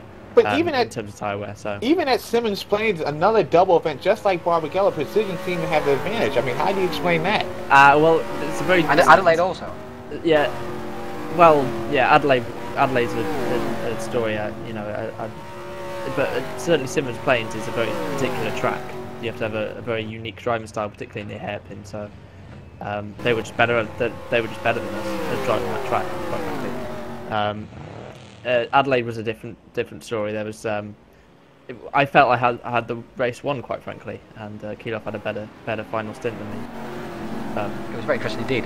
And we'll move on to the action now once again. But Enderman is, although he was collected by Yashin earlier on when they were fighting for, I think it was around about 10 spot at the time, he has pitted and repaired that damage, but he's only in 16th. So he's done pretty well actually, in fact, to mitigate and minimise that damage and time loss as well. So he's only lost actually 6 positions overall, despite the fact he was stopped on the circuit, and also he had to repair that damage as well. So I think that's a great job there from Enderman, not to be further down the field. So he's obviously driving very well here. That new livery is obviously inspiring him quite a lot. Angwin's in 17th spot at the moment, as Brunislav Ferreira is behind him. Brugman led the race briefly. He's now back to 19th spot, quite lonely at the back of the field here. As we said, Richardson and Johns far apart. There is Clark and Bass. They're all very far apart indeed, it seems, at the moment. There are some drivers that are closer. Adams and Butcher. Butcher is. Yeah, we should just be watching those drivers actually. In fact, while we're talking about Butcher doesn't precision. Butcher doesn't have a favourite driver in Adams. I don't think he sees quite eye to eye with him after the other day. Oh, really? Videos. Yeah. What happened in Cleo's? I do not know about this. Oh well, this is just. Oh, at the first corner. Chris yelling into his headset. He's actually got past Adams now. That's that's pretty normal for Chris Butcher. It Boyd is. Bryson here is fighting with Carlos Ortiz. He's just been passed in fact by Carlos Ortiz. Mike Bell in 28th, LaRose 29th. Ockel in 30th, and 31st is Ivan Navarro, who's just struggling around at the moment, it seems. But Boyd is making his debut in the Touring Pro Series. He's back in 27th at the moment, so he's in a point-dependent position currently, so he will probably be too unhappy with that. But Ortiz will be a little bit unhappy with that. He's really 5th, actually, in fact, during the pit stop phase. And he qualified, of course, in 12th. But the race has not gone as well for him as he would hope. He's back in 26th now. Look for him to actually make, not short work of the drivers ahead of him, but to make progress here through Walker, Kosselbeck and Bass, just ahead of him. Real quick there about Boyd Bryson making his TPS debut. You know, obviously he's at the back of the grid, but he's in contact with the cars in front, and that's always very encouraging once you join a new league like that. So hopefully he can do well carrying forward. This battle right here between Darren Adams and Chris Butcher, you know, Darren Adams is somebody who I think is severely underrated within the TPS. He's done a tremendous job to help core racing and himself to do very good results over the last year. I think he's 7th in the championship, isn't he? Yes, and then also in Tom Alonso Cole series, he's up there as well. I think just outside the top 5 even. So this is a driver that's doing making headway within the TPS, and not many people seem to notice what Mr. Adams is doing. I had a great racing, in fact, actually with him at Poznan in Clio. So I'm not sure who Chris is talking about, but for my part, I raced against him at Poznan, and he beat me quite easily. But it was great to race against, in fact, actually. And here he is racing Chris Butcher down into turn 1, down the inside. He's gone as side by side. Butcher squeezed across there, and I don't think Adams was particularly happy about that. He's got out of shape on the exit also as well, squeezing the power on, and Strauss has gone swept around the outside and taken 11th spot away from him. So there you have it. You try and make a move to go 1 position up, and very often you end up with going 1 position down. I have to say, I'm glad Chris Butcher's on my team. I wouldn't want to race him if I was on another team. Hey, he's no different racing against his own team, from what I've noticed. It's just right there, that would have scared the living daylights out of me. Yeah, the way he squeezed him in. It's completely, I mean, he left him just enough room, but he always leaves him just enough room, and it's never any more than that. No quarter is ever given by Chris Butcher, although he does expect a quarter, it has to be said. But anyway, he never doesn't give the quarter, at least. That's fair. That's a fair comment. So let's look at the front of the field then. Recap of the race for you guys. Rietveld has led from pole position all the way. He gathered a 3-second lead after the first stint. In fact, he's had a 3-second lead after the first few laps of the race and maintained it, and then extended the lead in the pit stops by a couple of seconds and extended it by 2 or 3 more seconds during this second stint. And Rivo was just hanging on grimly, trying to hope for a mistake from Rietveld, I'm sure. He's in 2nd place at the moment. He's ran there all race, qualified there also as well. Torborg, he qualified in 5th position, and he had a little bit of difficulty getting past Kilo and Strauss, but eventually has done so, and it looks like he's been just an edge away from Kilo in this stint. And the position cars look much better on their tyres in this particular stint, actually. In fact, Torborg not pulling away from Kilo as much as we would expect. Torborg is in 3rd. He's reigning champion, of course. Kilo, he qualified in 4th, and he's now running in 4th once again, having run briefly in 3rd place, having a battle with Strauss. Strauss, here he is. I think Strauss, you know, has gained on these drivers ahead of him. he was some 6 or 7 seconds actually behind Tolbuk after those first pit stops. So he's actually now only 5 seconds behind, and they haven't battled that much Tolbuk and Keeler from what we've seen. So Strauss showing excellent pace in the second half, in the second third, sorry, of this race, and he's been there or thereabouts pretty much all race long. He's had a bit of difficulty with the rear of his car, but it looks like he's back to some decent form. Holm qualified in 8th spot. He's running 6th at the moment for his new team, Laserman Racing, and Gerdeker, he qualified in 6th. He's back in 7th now, but a very strong run once again from the No Limit driver in the longer races with these controlled tyres, while Brents is in 8th spot, and he's had a decent run also as well, but he's been involved in an incident with Orban, which resulted in Orban having a big crash entering the boot section of the track, and almost causing a big crash also for the drivers around him. Drivers managed to avoid the incident though, and we all lived for another day. Oh, there's Gerdeker off! Gerdeker has made a mistake coming out of that downhill right-hander. Just talk about how consistent he was, and he straight off the track he goes. Let's a look at the replay of that. It looks like he's just put a wheel off. He's missed the apex, tried to force it, going down the hill. Oh, he's not even put an apex. That's a very strange incident indeed. Overcorrected. Yeah. So straight off he went. That's what happens when you run very little steering lock, which I know Gerdeker does. Him and Müller run a sort of 180 or something like that, and it's easily done. You panic, overcorrect. Yeah, and that downhill hairpin, I think it's easily the hardest corner on this entire track, because it's hard to get the car loaded into that thing, because obviously it just wants to sweep through that corner, and then it looks like Gerdeker had trouble getting the power down. Junt's had a very solid race once again, as he always seems to do. Always seems to just come out on top of everyone around him. That makes mistakes or slides around or whatever. And Junt is now is in 9th spot. Has moved his way steadily up the field. As you can see here, he qualified in 13th spot. Now he's up to 9th spot. So back to now 10th spot is Eric Strawn, and he's got ahead of Butcher now also as well. So Adams had a go at Butcher earlier. Butcher had a go. No, run around. Adams had a Butcher at oh dearie me. Adams had a Butcher at go. Adams had a Butcher at Strawn. Anyway, Adams had a go down the inside, getting past Chris Butcher. Butcher is having a Butcher is a phrase in English for those people who don't know. Just in my defence. Cockney rhyming slang, but I can't remember what the second word of that is. Butcher's row or something, isn't it? Butcher's I don't know, no, but Butcher's something. Anyway, Strawn's now got past Butcher also, after he got past Adams when Adams tried to make a move past Butcher himself. So Strawn is up into 10th spot. That's what's happened there. He was actually running in, I think, 8th spot earlier on, made a mistake back to 15th, right back in that pack that we saw earlier, and now but he's back into 10th spot once again, so he's had a good race since that particular mistake. We are approaching actually the second pit stops already. That's flown by, in fact, is that second stint. 11th spot is Chris Butcher. He qualified fairly poorly for his own standards, but has steadily made his way through the field. We'll be quite pleased actually with his performance. He's beginning to drop Darren Adams quite quickly right now. He's also had a solid race, and Chris Hack has been pretty much in that position all race long, as has Petzold. Enderman was fighting with Yashin, and all those drivers when Yashin made a big mistake entering the further section of the track away from the pit area, and took out Enderman with him, unfortunately. Enderman went into the pits, running around about 10th, 11th at the time. He's back to 15th, so he's driven very well indeed here today as Enderman, and probably deserves to be further into the top 10, I would say.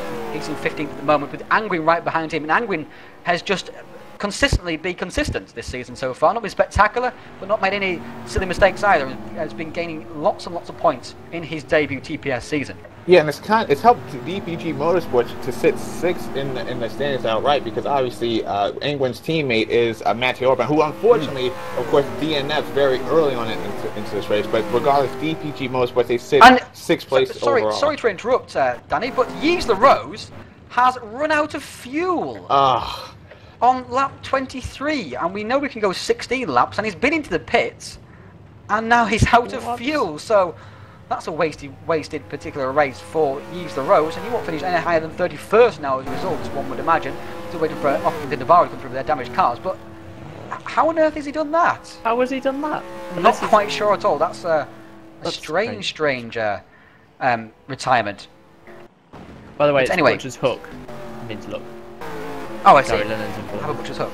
Lennon sorting it out, even though he's Scottish. That's he knows it. But he's old, so it's the sort of thing he would know. He'd be my my what's the word? Phone a friend. Yeah, I bring him to Or the millionaire, challenge. You know, Although he would be the type of person who would go 50-50 on a yes/no answer. Anyway, Jeffrey Reinfeldt. we're about. I apologise, Gary. I'm sorry. Please don't come down from Scotland and kill me. He came and saw Gary, man. He doesn't play those games. I was just in Scotland as well. He could have done it then.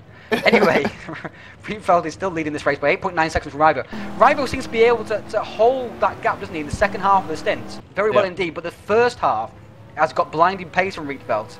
And that's really the difference. He's able to put quicker laps down. He's just basically quicker around the track. Sorry, in qualifying, he's 2 or 3 tenths a lap quicker. And that raw pace, it doesn't really matter what your tyre wear is. If you've got 2 or 3 tenths, even up to half a second at points, Reinfeldt's got over the rest of us. It doesn't matter what your tyres are doing, but at the end of the stint, you've got 4 or 5 seconds. And off there goes. I think that's Navarro off again. He's having a terrible race by his own standards. He's been improving lots and lots in these V8 Supercars, in fact, actually, and he'd be quite disappointed with this. But he's just trying to get around the track. I think point scores go down to 30th, so in fact he will score some points from today, so it is being productive at least from going around the track with that battered motor car. I think Reinfeldt's into the pits. He is, so he's just going for the normal 12 plus 13 pit stop routine. It seems Rivo's going to come in this lap and have another 12 lapper. Well, he may come in lap 26 perhaps to a 13-13-11, so that could be something he might consider. He pitted on lap 13, of course, for those who wondered what on earth he's talking about. Pitted on lap 13 earlier on. And Tolborg has continued on as well. Strauss also. Kilo's in also. So position going with the same strategy of 2 12-lap stints followed by the 13-lap stint to finish off the race. Brent obviously carries on as he tends to do. He pitted on lap 14 last time around. So Reinfeldt's going out of the pits now. Looks like he's going to have a clear track, although Junt's coming around. And Junt is famous for going long in these particular, in any particular race that has pit stops in. And he's going to come out ahead of Reinfeldt. Not quite sure how much he'll delay Reinfeldt before Reinfeldt catches him, and Junt has to pit though, because Reinfeldt's come out quite a way behind him. If we look back, there is Strachan. Strachan might, no he won't. So Reinfeldt will come out in a nice bit of clear air, and that's a good pit stop once again for position. I think Kilo might jump Tauborg here. I think he was close enough, and if Tauborg, if the distance. Is it just me, or did he have quite a slow pit stop there though? He was a fair distance behind Reinfeldt. I mean, well, 17 seconds, wasn't it? Yeah. So yeah, maybe that's the case then. So Kilo comes out. In fact, they're the only 2 people who've pitted, I think. I have to say, I would be doing a 13-lap middle stint rather than a 13-lap final stint. Enderman's coming to the pits, of course, because he had to pit earlier on. He's back on. My apologies, gone the wrong way in the order. In fact, so many retirements actually from this race. That's more than we usually see actually in a V8 race. So we've got LaRose, Palmer, Yashin, of course. Yeah, Beck, Onelat, Peklak, and Orban out of the race. But of course, there's still got 30 drivers out there. So, but Enderman's been into the pits. He's now back on schedule once again, of course. Let's go back to the leaders. Rivo still not into the pits, so Tolborg's in. Rivo is going for that 13-13-11 strategies we were talking about. So, it's interesting stuff from Rivo. Well, I've got to think at this point, Ravio's not really concerned with going after Reinfeldt. He's just trying to keep Tolborg behind him, and with a 9-second gap to play with, he's just going as long as he can on the tires if he's comfortable with them. I don't really think he cares too much about the undercut. We'll see him in this next lap. Might lose a second to his teammate behind him, but that's simply not going to hurt him. I have to say, Junt is still out on track, and Reinfeldt is behind him now, so. That's true. I thought Junt might pit this time around, but this could be a small. There could be a little bit of gamesmanship going on in the team. I need to go and tell them to stop doing that right now. They're not doing anything. I don't think they are. This is what Junt usually does, isn't he? He goes long on these stints. Go handle that, Toby. Okay, do it quick, right? And Toby Davis does leave the channel to go handle the THR business, so that's pretty cool. Making sure everything is okay. Pushes around! He's gone into the wall! Oh. He's gone into the wall, down that big ditch. And he stayed out just a bit too long for comfort. And here comes Kilo and Tolborg. And Tolborg and Kilo are side by side through the sweepers. And Kilo's through. Tolborg was forced to go very narrow entering. And because it's so difficult through there, Kilo has got past Tolborg. So that undercut that Toby Davis said would work has worked. And Butcher in the background is all over the place. He might have cut a tire down. Those tires, one would say. It looks like he blew the right front. he blew right in front? Is he travelling quickly enough not to have done? Yeah, but that's quite all over the place, isn't it? Balance there, yeah. He did. But anyway, Torborg has been usurped from that net third spot by Kilo, and that's not good for the team championship or for his own drivers championship. So he needs to get back into that third spot. It has to be said as they come around. Yeah, that's not good whatsoever. Obviously, Talberg in second, Keelov in fourth overall, and then this pretty much. Oh, look at this! Junt is not yielding to Rietveld. Uh-oh. Rietveld trying to dive down the inside, not going to work. Will Junt pit this time around? One would think he will. Rietveld trying to go to the inside. He won't be happy about this at all. He's never the most positive about THR as it is, and Junt does not pit this time around. So at least he lets Rietveld go this time around at least. Well, let's hear from Toby, who just had a chat with his THR teammates. What was going on there? Well, I got shouted at by Chris because I apparently disturbed him and put him in the wall. So. Oh, so that's what that was about. We caught it. No, you back down the inside of Rietveld! What are you doing? This is crazy. And Junt is getting a bit this is not, of course, it's not a particular lapped car, but it is for position. So I guess he's entitled to do whatever he wants, but it really isn't necessary. Rivio has been into the pits, come back out again. I think he's lost some time getting to the pits. It's like a long pit stop to me. But Junt's got back down the inside of Rietveld at the first corner. What on earth is he thinking? Yeah, Maybe he's thinking he wants to prove himself to the THR, his new team. But I don't think that we met with very much approval from anybody, not even at THR. But there you go. He's entitled to do whatever he likes on track, within reason, of course. Oh, I've never actually seen that before. That's quite incredible. So were you able to get a comment from that, Toby, or were you just shut down? I put Chris off, so apparently he also hit something on his desk and it slid off and hit his elbow or something.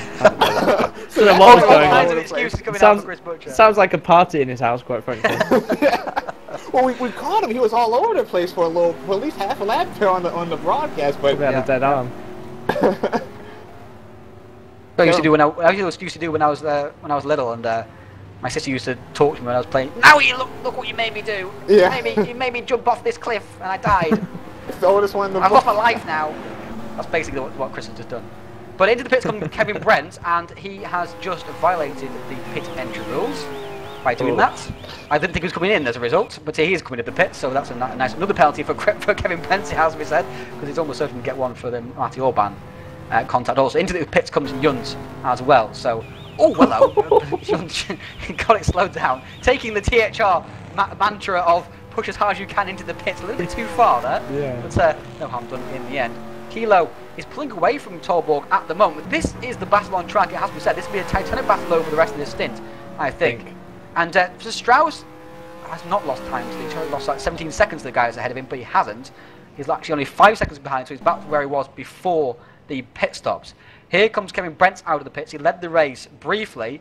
Rivo's only lost 1 second in those pit stops. Rietveld using a bit more of the track than he's supposed to at that particular corner, so he's to watch himself there. Rietveld and Rivio, first and second. Now, they have been all race long. Kilo and Torborg. Strauss is in 5th still, so at least he's hanging on to that 5th spot this time around. That will be a solid result for him and restore some confidence as well, I think, in his own particular consistency in race pace. That's probably a little bit of a problem as well. When you start making mistakes in races, you start getting tentative and driving even slower than you can, and that's something you want to avoid at all costs. Yeah, right. 6th. Brent's right behind Holm. Sorry, go on. Oh, and I was just about to say about Strauss. You took the words right out of my mouth. Finishing 5th like this for him, this is going to do him a world of good. Just make sure that he's actually able to parlay some of his pre-race speed into actual results. So that's going to help him tremendously moving forward. So that's very good for Strauss in the 360 camp.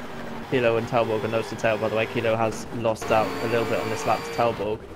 And Talborg, I would say, has better tyres as a result of pitting later, so it could well be that Kilo holds him off to the end. That's what he did to me at Melbourne successfully, so he knows how to defend. Well, Kilo is ahead of Torborg. As we say, they've swapped positions in the first pit stop phase, and then in the next pit stop phase they swap positions as well. We saw them side by side through the sweepers on Torborg's outlap. And that was the race between those guys, and Kilo just pulled away once again from Torborg. Just on board with Tristan Clark, that was running 8th at the moment. He is out of sequence, although he's a pit stop behind the drivers. He's racing right now. as is Ryan Walker as well behind him, and Carlos Ortiz. So we're going to mix up with the drivers here at the moment who have not pitted yet, and it's lap 29 of 37 lap race. In fact, probably lap 28 for most of them, I would say, at the moment, because Rietveld is the one who's on lap 29. So we're going to get into lap 28 for most of these drivers here. Will Clark pit this time around? He does not pit this time around, and that will irritate Robert Gerdecker, I'm pretty sure, because he's right behind him being held up, and being held up from making any sort of progress to try and catch back up to Kevin Brent after he made that mistake we saw just at the end of lap 22. Walker is in 10th place at the moment, and he hasn't pitted. Junt has pitted, as has Strachan. So Strachan is in a net 10th spot at the moment, as he has been before those pit stops, with a net 11th spot for Darren Adams as well. So Chris Butcher is the one who's lost out. I'm not sure exactly where he is, in fact. He is 24th at the moment. So I'm not sure that was all down to the incident at the first turn, because it was only a small slide. Well, it looks like he's got massive damage by the there. way. He's got massive damage on that front clip there. Looks like it's dented in a little bit. Yeah, and he's all over the place right now. Yeah, he's got pretty major damage, I think, as a result of hitting the wall. It didn't seem like he hit the wall, very, very hard, but that's obviously he's struggling more than we thought he would. Well, and hit the wall again later on in the lap. If you see here on the first corner here, if you dip inside here, there's actual decline that's going to take you right into that wall. I think faster than it looks on camera. So I think that's pretty much what did. Well, there was a big dip, wasn't we? Saw him disappear for almost a second or two, and obviously it came out again. And it was obviously all over the track, actually coming round this corner here. So maybe he hit the wall round this section while we were watching the Kilo Torborg battle. So that was interesting stuff. But now we've got Oyala right behind him. There is the Finn, former TPS winner, of course, Tommy Oyala, way back now in Virtual Touring Masters Season 2. In ancient times, right there. Yeah, ancient times, in Trois Rivières, in fact. And, or Troy's Rivieras, as a lot of people like to call it, so it's not a joke in the TPS. Another race that Toby Davis threw away early in his TPS career. Yeah, I was very good at that, as Gary was about to poke me on TPS. Talbot's having a look at Kilo, by the way. He's all over the back of him. Well, let's go back to Toby's favourite battle on track, which is Torborg and Kilo. And here it is. And Kilo is still leading from Torborg. This is two Danish drivers, of course, remember. Very different in personalities, it has to be said. Kilo, very much the typical teenager, boisterous and liable to make mistakes on track and to get involved as well, whereas Torborg generally just is more of a Kimi Räikkönen type. Just keeps his cool and doesn't really get involved too much and doesn't make too many mistakes on track, not very spectacular either. And that was wide from Kilo. Torborg had a bit of a look, but of course it was Kilo's corner still and he couldn't quite find a gap to get in. Significant overlap to challenge Kilo on the exit. But both from Denmark, but two different personalities you could not find, I don't think. Now, remember, in the team's championship, going into this round, what separated the top THR team, THR Orange, from Precision was only 9 points. Obviously, Precision will take the constructors' lead because of the loss of Toby Davis from THR Orange this round. The thing is, though, I mean, Talbot can nullify that damage to his championship campaign if he can get around Kilo. So this is incredibly important to the overall scheme of the championship. And you know that Talbot is going to make a move with only about 5 laps to play here. Well, I'll tell you who is making a move. It's Florian Strauss. He's actually lapping, and Rietvald's made a mistake. 51.1 from Rietveld on that particular lap with 6 laps to go. He's lost 1.8 seconds, in fact, in the last few laps to Raivio. So he's made a mistake somewhere on that last lap. But Strauss is only 3 seconds behind Kilo now, just 7 seconds behind Torborg, when he was over 5 seconds behind after the second phase of pit stops. So if these two continue to battle, don't discount Strauss taking advantage at all. And they will continue to battle because that is Kilo's, kind of personality. He will never give in. Yeah, to your point about Strauss, he ran a 49.3 last lap. Meanwhile, the leader ran a 51.1. So that just shows how that's incredible. Quick. Yeah, that's so he's 3 tenths off the fastest lap of the race. So yeah, tremendous time this late on with only a few laps to go. Look out for that. If these two bang doors a couple of times, that 2 seconds will just completely disappear. Over right behind the back bumper of Simon Kilo. Raivio has gained another chunk of time on Rietveld. Look at that, 6.7 seconds now. Rieveld's all over the place. He's smashed his tyres on this stint. Whatever, maybe he made a tyre pressure change or something in the stops, but quite He's sure what he's being done, held but a it's... little bit behind traffic here, but it's... Let's see a lap Yes. time. He's behind horrendous. Ortiz, but yeah, that 51-1, he's got to do better than that if he wants to keep Raviol behind him. This isn't going to be much better. 50.1, so that's a half decent lap time. Still half a second, excuse me, off what the guys are behind him. Oh, he's gained 6/10 in that final sector, so I think Rabiot, in fact, may have just blown his chance right there. He couldn't afford to lose any time in that particular phase. That may be the end of that, unfortunately. But Kilo and Torborg right behind, and Strauss lapping faster than the leader still. They've gone half a second faster than the leader on that particular lap. 49.6 it must have been then. And he's gained on the two guys ahead. In fact, the gap is just 2.2 now to Kilo. It's 3 seconds last time around, with 6 laps to go. 32, 33, 34, 35, 36, and 37 for Strauss to make a move. And Torborg just getting out of the groove there slightly through turn 3. And you see the cost, the cost there, lost him a couple of tenths. Yeah, And Strauss is getting ever bigger in his mirrors. Torborg needs to make a move sooner rather than later, else he'll end up having to defend and attack at the same time.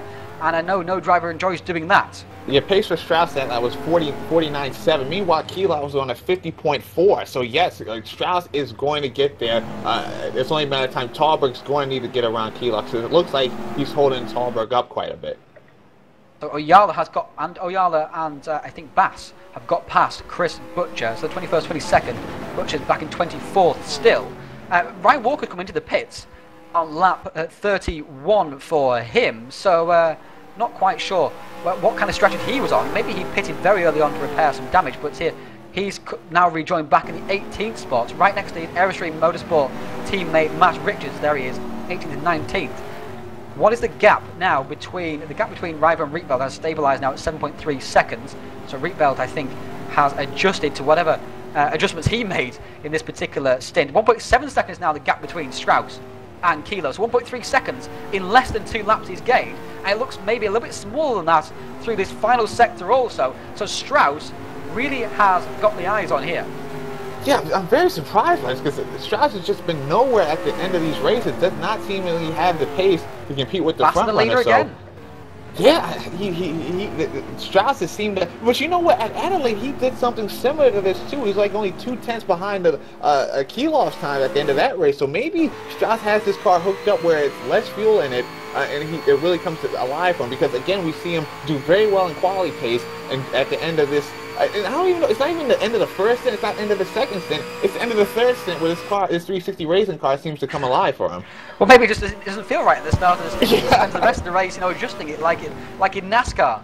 But Strauss, he's definitely moving forward, and it's a great feeling as a driver, actually, in fact, as well, to be catching the guys ahead. You really feel, you're making progress. It's very encouraging. You see the cars ahead get bigger and bigger ahead of you. In fact, he lost 4 tenths to Kilo in that first sector. So obviously he's not making interminable progress, but it's still progress nonetheless. Torborg is monster in the back of Simon Kilo once again, especially in this section here. Looks like where Kilo struggles. And you're seeing Okerklint there in the red car up ahead, who had some trouble at Adelaide avoiding some of the leaders. Let's see if he gets out the way of this fight. I wouldn't say he's. Oh, that's dangerous stuff from Kilo doing that to Okerklint. Considering Okerklint's history, Yeah. I wouldn't say he's the favourite driver to be lapped by the leaders. As we said, there's a few drivers have a little bit of something to say about that, but he is on track, and a few drivers are a bit too lax with their, they're a bit too generous with their lapping. So it's difficult to get the balance right, I would guess. Yeah, but the only way Strauss, I believe, is going to catch Kilo if these guys run into some lap trouble, because it seems like maybe Strauss ran his tires off just a little bit. He needs Talberg and Kilo to start fighting a little bit more Gained heavy 3 here. tenths once again in that middle sector. So With about 4 laps to play, took it, he's got to get there right now. I mean, I have a hard time thinking he's just going to catch and pass these guys purely off of lap pace. He needs these guys to fight, or this lap traffic to go play a hand here. Well, there's a couple of lapped cars ahead of him. That's Mike Bell, and who's racing against Mike? It's Boyd Bryson, of course. Boyd is in the car. The unmarked Ford Falcon. Oh, that's dangerous stuff through there, but very well done in the end by all the drivers. In fact, Mike Bell did very well to get out of the way of those drivers, and the other drivers read the move of Mike Bell well also, and Strauss get a bit of a draft also from behind, so he may have gained just ever so slightly. These guys have just been nose to tail, but I want to go back through the field and show the rest of the battles, but these guys are hard at it in the final few laps of this race for third spot, and it's an important battle, so we can't really jump away from this at the moment. And Rietveld has sorted out his pace. He's back to 8.1 seconds now, back to Rivio. Maybe Rivio pushed a bit too hard also in the middle sector, sensing a bit of a, get a bit excited, don't we? We sense an opportunity. I think Strauss, Talbot stepped up a little bit. You can see him dance that nose just underneath Kielhoff, or at the start of at the corner entry. I think he knows now's the time to make this move. And Talbot, he's made his name just picking exactly when to make this move happen. Well, this is what Strauss wants, this narrow line from Kilo. That's yes. exactly what he wants. It's going to cost Kilo about 3-4 tenths of a second. Round the outside, Talbot to try. He tried it, and then Kilo realised what he was doing and just ran out just slightly wide just to let him know he's not going to make a move. Talbot! Thrown it up the inside there. That's a difficult overtaking spot because of the weird line through there. And it didn't work, and neither driver crashed, so that was fortunate because that was a hefty piece of contact between Torborg and Kilo, and that's just helping Strauss more and more. The gap should be less than a second, I would say, as he crossed the line, and Strauss can be right on top of these boys, and he's going to have slightly better pace than Kilo. Whether he has better pace than Torborg or not, I'm not sure. That was an odd move we saw from Talbot in Sector 3. Usually he doesn't just throw his car in there like that. I mean, made heavy contact with Kielhoff, and there's a spin right in front. Is that Navarro? Right in front of this battle. Oh, Boyd Bryson. Yeah, Boyd Bryson. He's put back to the pit exit, actually, in fact, so it's a nice safe area to spin into at least. And he's going to rejoin. No harm done to him. He may drop a position to Tristan Clark, but he should be okay. I saw Ryan Walker came back into the pits after pitting on lap 32. Maybe he had a drive-through for speeding in the pit lane. I'm not quite sure why he would do that, but he was running around about in 18th spot and ahead of his teammate Matt Richards, but now he's back in 23rd spot, so unfortunate for him. This battle still rages on, though. Torborg just can't seem to find a way past. Where would you find a way past, Danny? You've raced this track many times before. It's kind of hard because you want to do it in Sector 1. Obviously, the long runs to the sweeping right-hander. The problem is with that chicane sitting there, it takes away the best overtaking possibility on the track. So I knew he had something against the chicane. Something like that would come out later in the race. That's why I can't stand the chicane. It takes away the overtaking opportunity. I guess the way you want to do it is going into turn 1, because you have a nice straight going in there. I'm with Danny. I think the chicane. I hate chicane. Well, I like the chicane, and it's my league, so. He's got to do it in the boot to answer your question. I think that's his best spot. Well, he's very good through the first part of the boot section, isn't he? So. Yeah, it seems like that, but it's so difficult to make a move through there also. Once you're out of the cambered areas, it's even more difficult. And, yeah, but there's 2 or 3 because of the cambered areas. There's 2 or 3. He needs to be quicker through there. You always seem to lose time. Yeah, and this is the difference in this is the difference in the setups right there. You can see it. Kielhoff's got a much stronger, more positive front end. He can get the car turned in and get on the power slightly earlier, particularly in these faster corners than Talbot can. But Talbot's got a better direction change, of much more balanced rear end, and it sticks through the sort of switchbacks of the boot section, and he's able to gain on Kilo. So you look at the way that Kilo was able to get it pointed, get on the power earlier, and he's got a better bursty speed out the corner. This is where Kilo looks like a liquid through there, much more substantially than Talbot. We only got a lap and a half to go here, so I mean, if has to make a move soon. Yeah, if he's got anything in that car, he's got to get it down inside and very quickly. And Strauss is tantalisingly close, isn't he? Yeah. He can smell the exhaust fumes, but he's not in a position to make any positions up, and there's no point being a second behind the position ahead. You're maybe 10 seconds behind. Kilo almost made the mistake, the critical mistake, under huge pressure. Here we go! Kilo kind of half covered it, Torborg kind of half committed. It was all a bit of a mess, really. But Kilo, I mean, that's one of the things we've seen in him actually in the past few months in the TPS, is that he's able to soak up pressure like he wasn't able to before. As I say that, he goes deep, but of course he gets a car turned still, and Strauss in behind wiggling all over the place as well. You get excited, you can see that he can take advantage of this. There isn't any need to defend here. No, there's Navarro again. almost getting involved. And Strauss is now definitely with these guys. He's there, yeah. He's right there. I favour Strauss in this, by the way. I favour Strauss in this. Kilo's got a much stronger car in these final 2 corners, so if Talbot's got to make his move before this final sector. Just quickly go to Revelt starting the final lap of the race. He's led basically from flag to what will be the lights. So he's had a superb performance once again. Rivio also superb performance. He's in second spot. But the battle we're watching is this third spot battle between Strauss, Kilo, and Torborg. With Kilo heading up, Torborg in the middle there, and Strauss in behind. And Kilo sliding the car into that first. And it's the way back to the curve! That's Ortiz! Oh my goodness! That would have been a heart attack for the driver.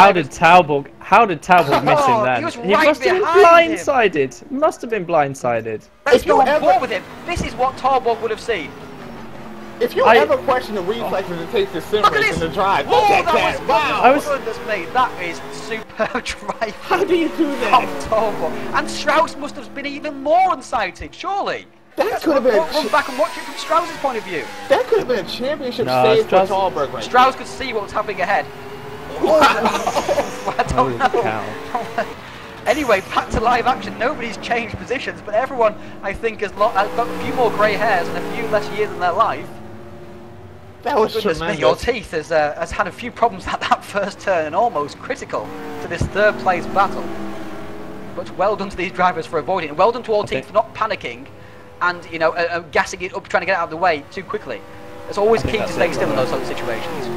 I think that's it. I don't think he's going to do it, Talbot. Anyway, we've got to go back to Rietveld and give him his dues, because he's going around the final corner now, and he's going to increase his championship lead. A superb performance from the Dutchman. Another victory in the TPS for Jeffrey Rietveld. That's his third of the season in the Virtual V8 Supercars. Back on track after a poor race at Adelaide. Fourth spot. Rivio in second. Third spot. He's going to go to Simon Keeler's just about going to hold off Jesper Torborg. Yes, he is. Third spot to Kilo, so that's 2 cars on the podium for Precision Motorsports. Fourth spot for Torborg. Fifth spot for Florian Strauss. Tantalising for all of them, but nobody in the end was able to make a move for that fifth spot. Sixth is going to be Kevin Brent. He's going to come out ahead of Adrian Holm. I'm not quite sure where Adrian Holm's gone to, actually. I'm sure he was ahead of Brent earlier on. So, but Brent's a good 6th spot for him. So that's 3 THR cars in the top 6. Another good result for him. 7th spot for Adrian Holm. After this point of Simmons playing, he's really done well at Adelaide and here. 8th spot's going to go to Gerdeker. Perhaps he wanted more than that, but he'll be pretty pleased with that. He would have taken that, I think, before the race. 9th spot is going to go to Eric Strahn. It's a good result for him, with 10th to David Yunt. So Strahn managed to get ahead of Yunt after all. 11th spot to Adams, and 12th spot to his teammate, Heinz Petzold, with 13th to Hack. These drivers always seem to be together. They drive all together for Core in the Tommaso Cole Clio series. They all seem to be together there also. So very well matched drivers and all good friends as well. 14th spot to Enderman. That's an excellent recovery, I would say, after that incident with Yashin earlier on. 15th spot to Lars Brugman. He'll be very pleased with that indeed. He led earlier in the race, remember. 16th spot to Kevin Angwin. 17th is going to go to Sousa Ferreira. Another solid result for him with 18th, Matt Richards. 19th spot here is going to be Andy Johns. The Kiwi crosses the line with 20th spot to Tommy Oyala. So 19 drivers finished on the lead lap. 21st, Bass. 22nd, Chris Butcher. Not quite sure Chris will hear the last of Bass beating him. 23rd, Ryan Walker. 24th was Stefan Kosabek. 25th, Boyd Bryce on his debut. 26th, after an event that promised much, well, Ortiz managed to get involved in pretty much everything that happens out on track here today. 26th. 27th is Clark. 28th, Bell. 29th, Auckland. And those are your finishers. We'll be right back with the drivers' interviews and views from both Danny and Toby after this quick break.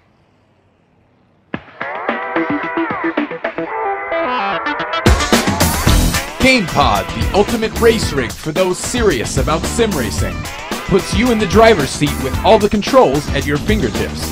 Be number 1 on the road, in the race, in the game. GamePod, the choice of champions.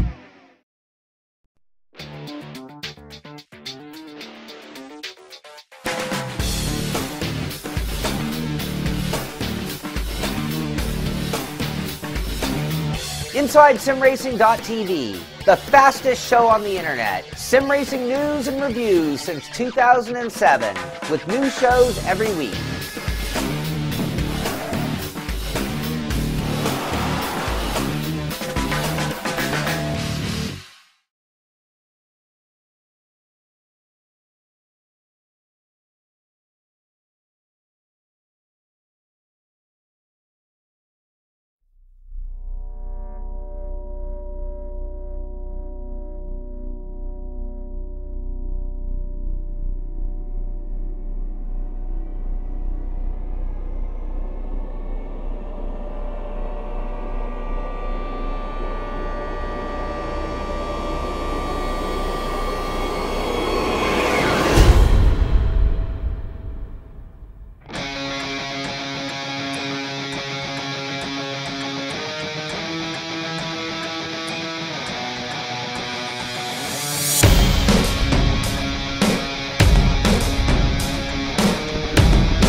GamePod, the ultimate race rig for those serious about sim racing.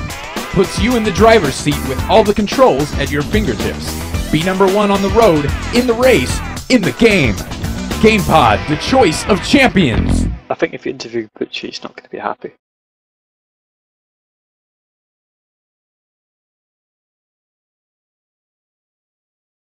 Danny, are you there?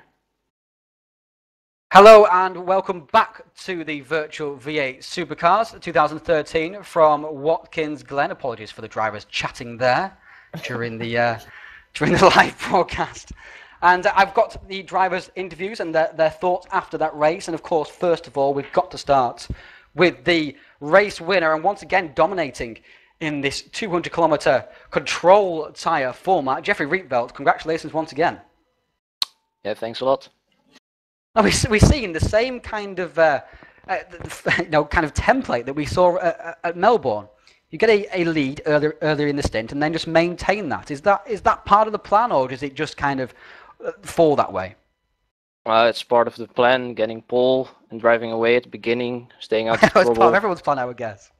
Yeah, indeed. It's always perfect to drive away at the start, but yeah, Rivio was very close in the first stint. He couldn't really drive away except for the first 2 laps. So yeah, I think he did a great job, but I think he made a mistake in the first pit stop or something, and after the first pit stop, so at like 9-second gap. So just had to maintain that, keep up the pace, look after the tires, and drive it home. Now we saw that you usually came out, into some clear air after your pit stops. Was that planned, or did you just kind of fall that way? Just kind of fall that way. And of course, you came out. The big talk about, of course, from your race, I guess, was because it was pretty boring. Apart from obviously winning the race, which is always exciting, but the racing with David Juns just after your second pit stop. What did you think of that? Yeah, of course he's going to defend so that Rivio can close in. I mean, they are teammates, but yeah.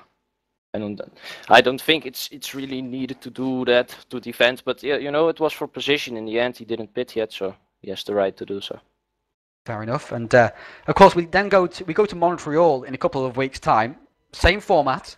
You must be fancying your chances. You've raced there before, of course, in FSR. And how well do you usually go there? Well, last year I didn't really have a good result there, but I had really good pace. I was just unlucky at FSR, so I think we should be okay. And yeah, you never know. And what's the biggest challenge you're looking to at that particular track? That must be the chicanes all over the place, and still the wall's so close. It's a street circuit in the end, and with the Formula 1 you have a lot of downforce there, but this is V8, so we will see. We'll see. Indeed, we will. And congratulations once again for a dominant performance in this particular format of racing. And of course, you've been very quick throughout the season so far. You extended that championship lead over Jesper after a helping hand from your teammate Simon as well, who took 3rd spot with Jesper in 4th. So you must be feeling pretty confident for the rest of the season. Congratulations once again. But Danny, you've got another driver to speak to. Yes, I'm going to point this toward Eunice Ravio, the THR driver. I mean, Eunice, it's been a tough time in THR lately. You've lost Wayne Levesque. You lost Toby Davis for this round, but who needs him when you got Eunice Ravio? You were tremendous today. You showed the pace to back up, to step up rather for the absences of THR. Talk us through your race today. Yeah, big congrats to Jeffrey. I got no chance against you, but well, I failed my first stop. Yeah, I was too slow, and well, it was a kind of boring race, but well, yeah. Well, about your pit stop strategy, you decided to go longer on your stints than your fellow front runners. I mean, talk us through that, because I know on the first stint you went a lap longer than Jeffrey, and then again on the second stint, I think you might even went 2 laps longer. So, what was the mentality behind that move? Well, I just had great tires, so there's no really a reason to why I take a longer stop. Well, overall, you seem to be getting better not only with your lap pace, but today you were one of the most consistent drivers. You were able to stay within contact with rFactor for a long period of time. Do you feel that now you've got your race pace together along with the quali pace? Well, not sure about that, but yeah, made no big mistakes this time. And I'm happy about that. And the final question I have for you, I mean, moving forward, do you feel that you can now go and carry the banner for THR, so to speak, and be the top driver for this championship? Well, gonna see. I have only one round before I go to army, but I try to win there at Montreal. Well, fair enough. Now, congratulations on your race today, Eunice. You are absolutely tremendous. Filled in well for THR. So, good luck moving forward. I know now Ryan wants to talk to Florian Strauss, the man that finished 5th. I do, Florian. Again, the pace has improved at this particular, and these rounds in this championship. But this time around, you had a lot more consistency. We saw a couple of small mistakes, earlier on. But in that third stint, especially, you really reeled in the third and fourth spots of Kilo and Torborg. You must be pretty pleased with the progress made today. Yeah, speed was okay, but I only could gain on Jesper and Kilo while they were fighting. So I got damage in the first corner. So a little bit disappointing in the first stint, and in the second stint, at the first pit stop, robot hit me in the back. So I got damage again. But, yes, as you say, speed has improved and consistency as well. So looking forward to Montreal.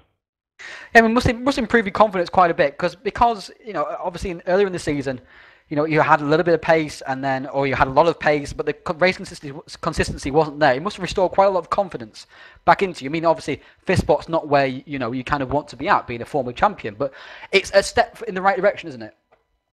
Yes, of course. It's just driving and enjoying maybe yourself. in the end of the season. Maybe the end of the season. So there we go. So Florian's obviously making progress, and of course we can't wait to see him back at the front of the field because we do love his driving style. He's got lots of fans as well in the TPS. So congratulations on the result today, Florian. How do you think you'll go at Montreal? Have you driven that track much at all? No, not really. I think we drove it in the first World Super Test Series with the DTM mod. I have to improve my setup because in the moment I drive very crazy settings to get the car turn in. We were talking about that actually. In fact, the rear end of your car seems very lively. It's very loose, yes. Yes. It's a Schumacher style. The Schumacher style. Oh, I see. I thought Schumacher's car was more understeering than oversteering. Yes, the Mercedes, but I know the Benetton. The Benetton times he has a very loose rear. And I know Nigel Mansell liked a nervous car also as well, so maybe it's the right way to go, of course. Toby, you're not in these interviews, so you can just be quiet. Poke it in there. Joking. Anyway, Danny, you've got congratulations again. Sorry to you, Florian, and good luck in the rest of the season. Danny, you've got the other precision car that took place today. Yes, I'd like to talk to Simon Keeloff, our final podium finisher. Simon, you were the winner, the race winner at the final race at Simmons Plains, and then again at Adelaide.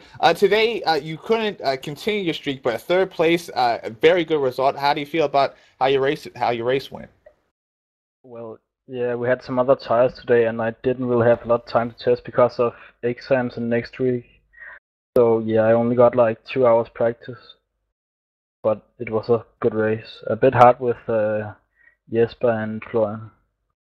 We caught a very hair-raising moment on the broadcast where you were defending from Florian Strauss and Jesper Talberg, and then a car in front of you, who was Carlos Ortiz, spun in the first corner, and you guys were all managed to avoid him. But how was that moment like sitting inside the cockpit of that V8 supercar? Well, yeah, I saw he spun, so I was just like, I have to get away now. Get out of him, but still don't lose time to, I think it was Florian who was behind me. But yeah, I gained like a half of a second from that, so that was fine. Well, moving forward in the championship, going to Montreal, how confident are you that you'll be able to master these control tires or get better at these control tires and then go after your teammate Jeffrey Rietveld for a race win? Yeah, for the next round, I should have time for more practice, so I will hope for a win next time. Well, regardless, very good job today, Simon. I know now Ryan wants to go talk to Adrian Holm. No, I'm speaking to Darren. You're going to speak to Adrian Holm after. Darren, okay. I'm reading this message while I'm talking, so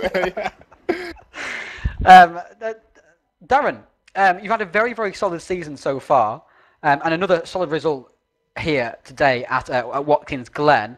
I mean, are you pleased with how your season's gone, or are you looking for a bit more than just solid results? We're looking for solid results, certainly. I would have liked to have not DNF'd at Adelaide, but other than that, it's been pretty good and yeah, pretty promising for the future. And obviously, you're both riding high in the championship. I mean, is that where you expected to be at the start of the season, or have you surpassed expectations in that sense? I mean, that's where we but hoped when I say both, to be. I mean yourself and Hines. Yeah, not really where we expected to be, more hoped to be. We're hoping for top 10s. We were both solidly in there until my mess up at Adelaide. But it's good to get back in the points again today. And we're always very close. We're a very well-matched pair, and we usually finish very close to each other. So we're picking up good team points, and we're doing well in both team competitions. Yeah, exactly. And of course, you were racing against today again Chris Hack, and he drives, of course, for you in the Thomas Cole Clio series as part of the core umbrella. I mean, and you always seem to race together there also as well. I mean, why are you guys always together, even in these different formats of cars? It always seems to be Hack, Adams, Petzol. You always seem to find them in the same shot. I know, it is strange. I've got no explanation for it. I don't know. But then again, it's the same for other teams, I suppose. You often see groups of THR and groups of Precision. And one of these days, hopefully, we might be able to get in amongst one of them. Exactly. That would be nice. I mean, do you like Hines and Chris? I mean, is it terrible racing with them? No, they're great teammates. They can be annoying sometimes when they get in front of you. As long as they stay behind, they're very good. Fair enough. That's candid there from Darren. Thank you for the interview, Darren. And Danny, you've got a burning question to ask Adrian Holm. Yeah, now we point this toward Adrian Holm. Now, before I ask you about your team, Adrian, how was your race? You finished 6th today, did very well. Not a pretty uneventful race for you. I know you've run into some trouble in the past few rounds, but today very clean stuff. How did it go from your end?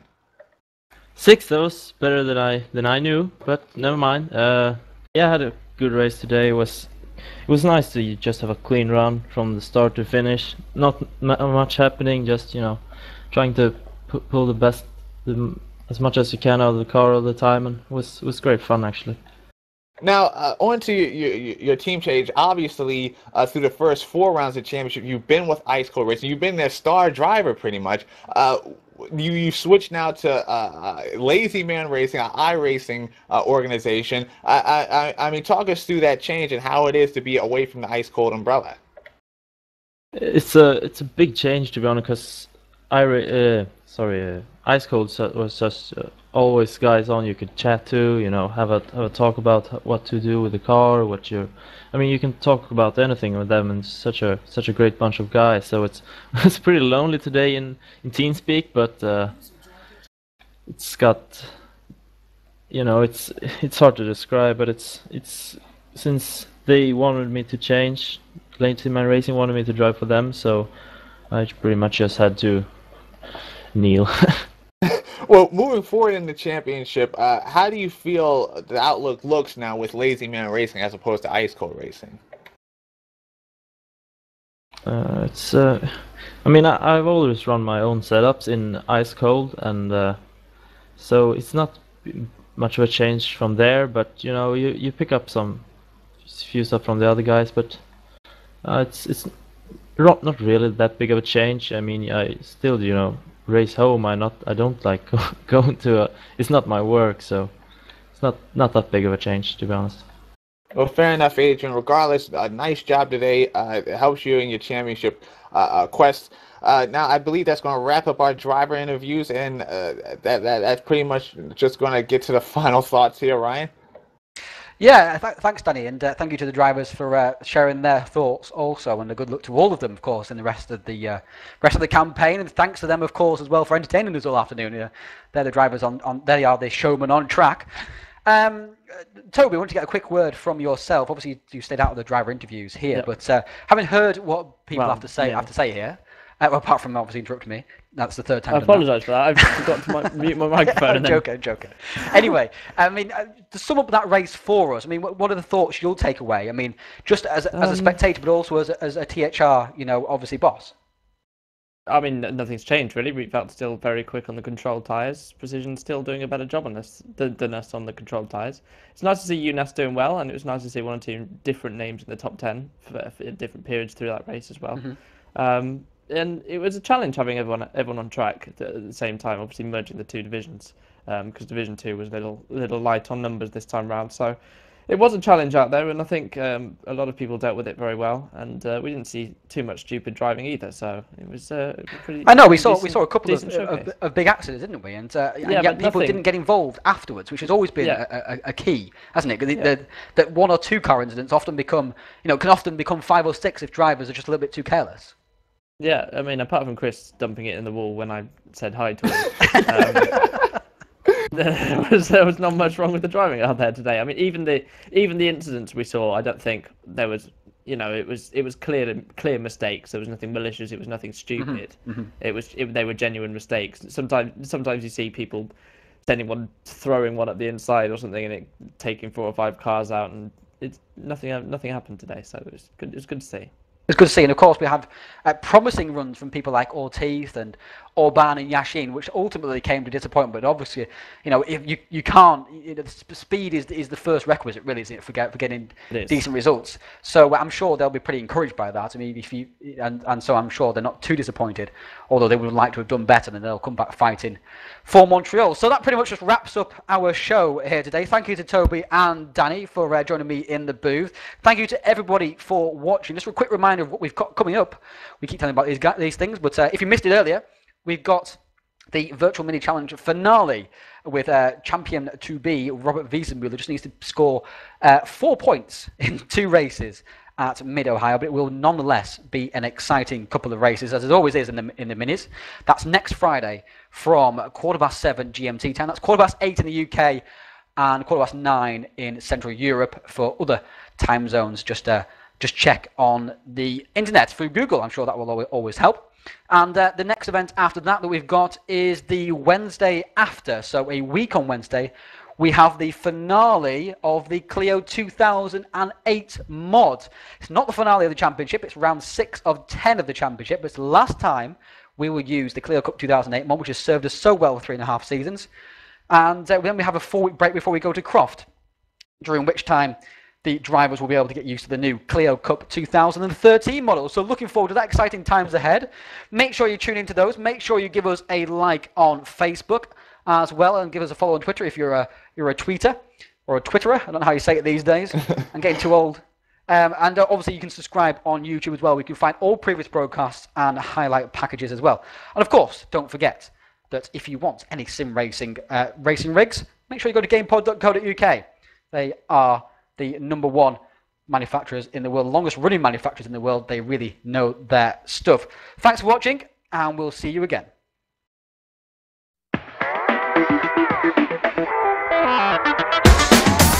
GamePod, the ultimate race rig for those serious about sim racing, puts you in the driver's seat with all the controls at your fingertips. Be #1 on the road, in the race, in the game. GamePod, the choice of champions.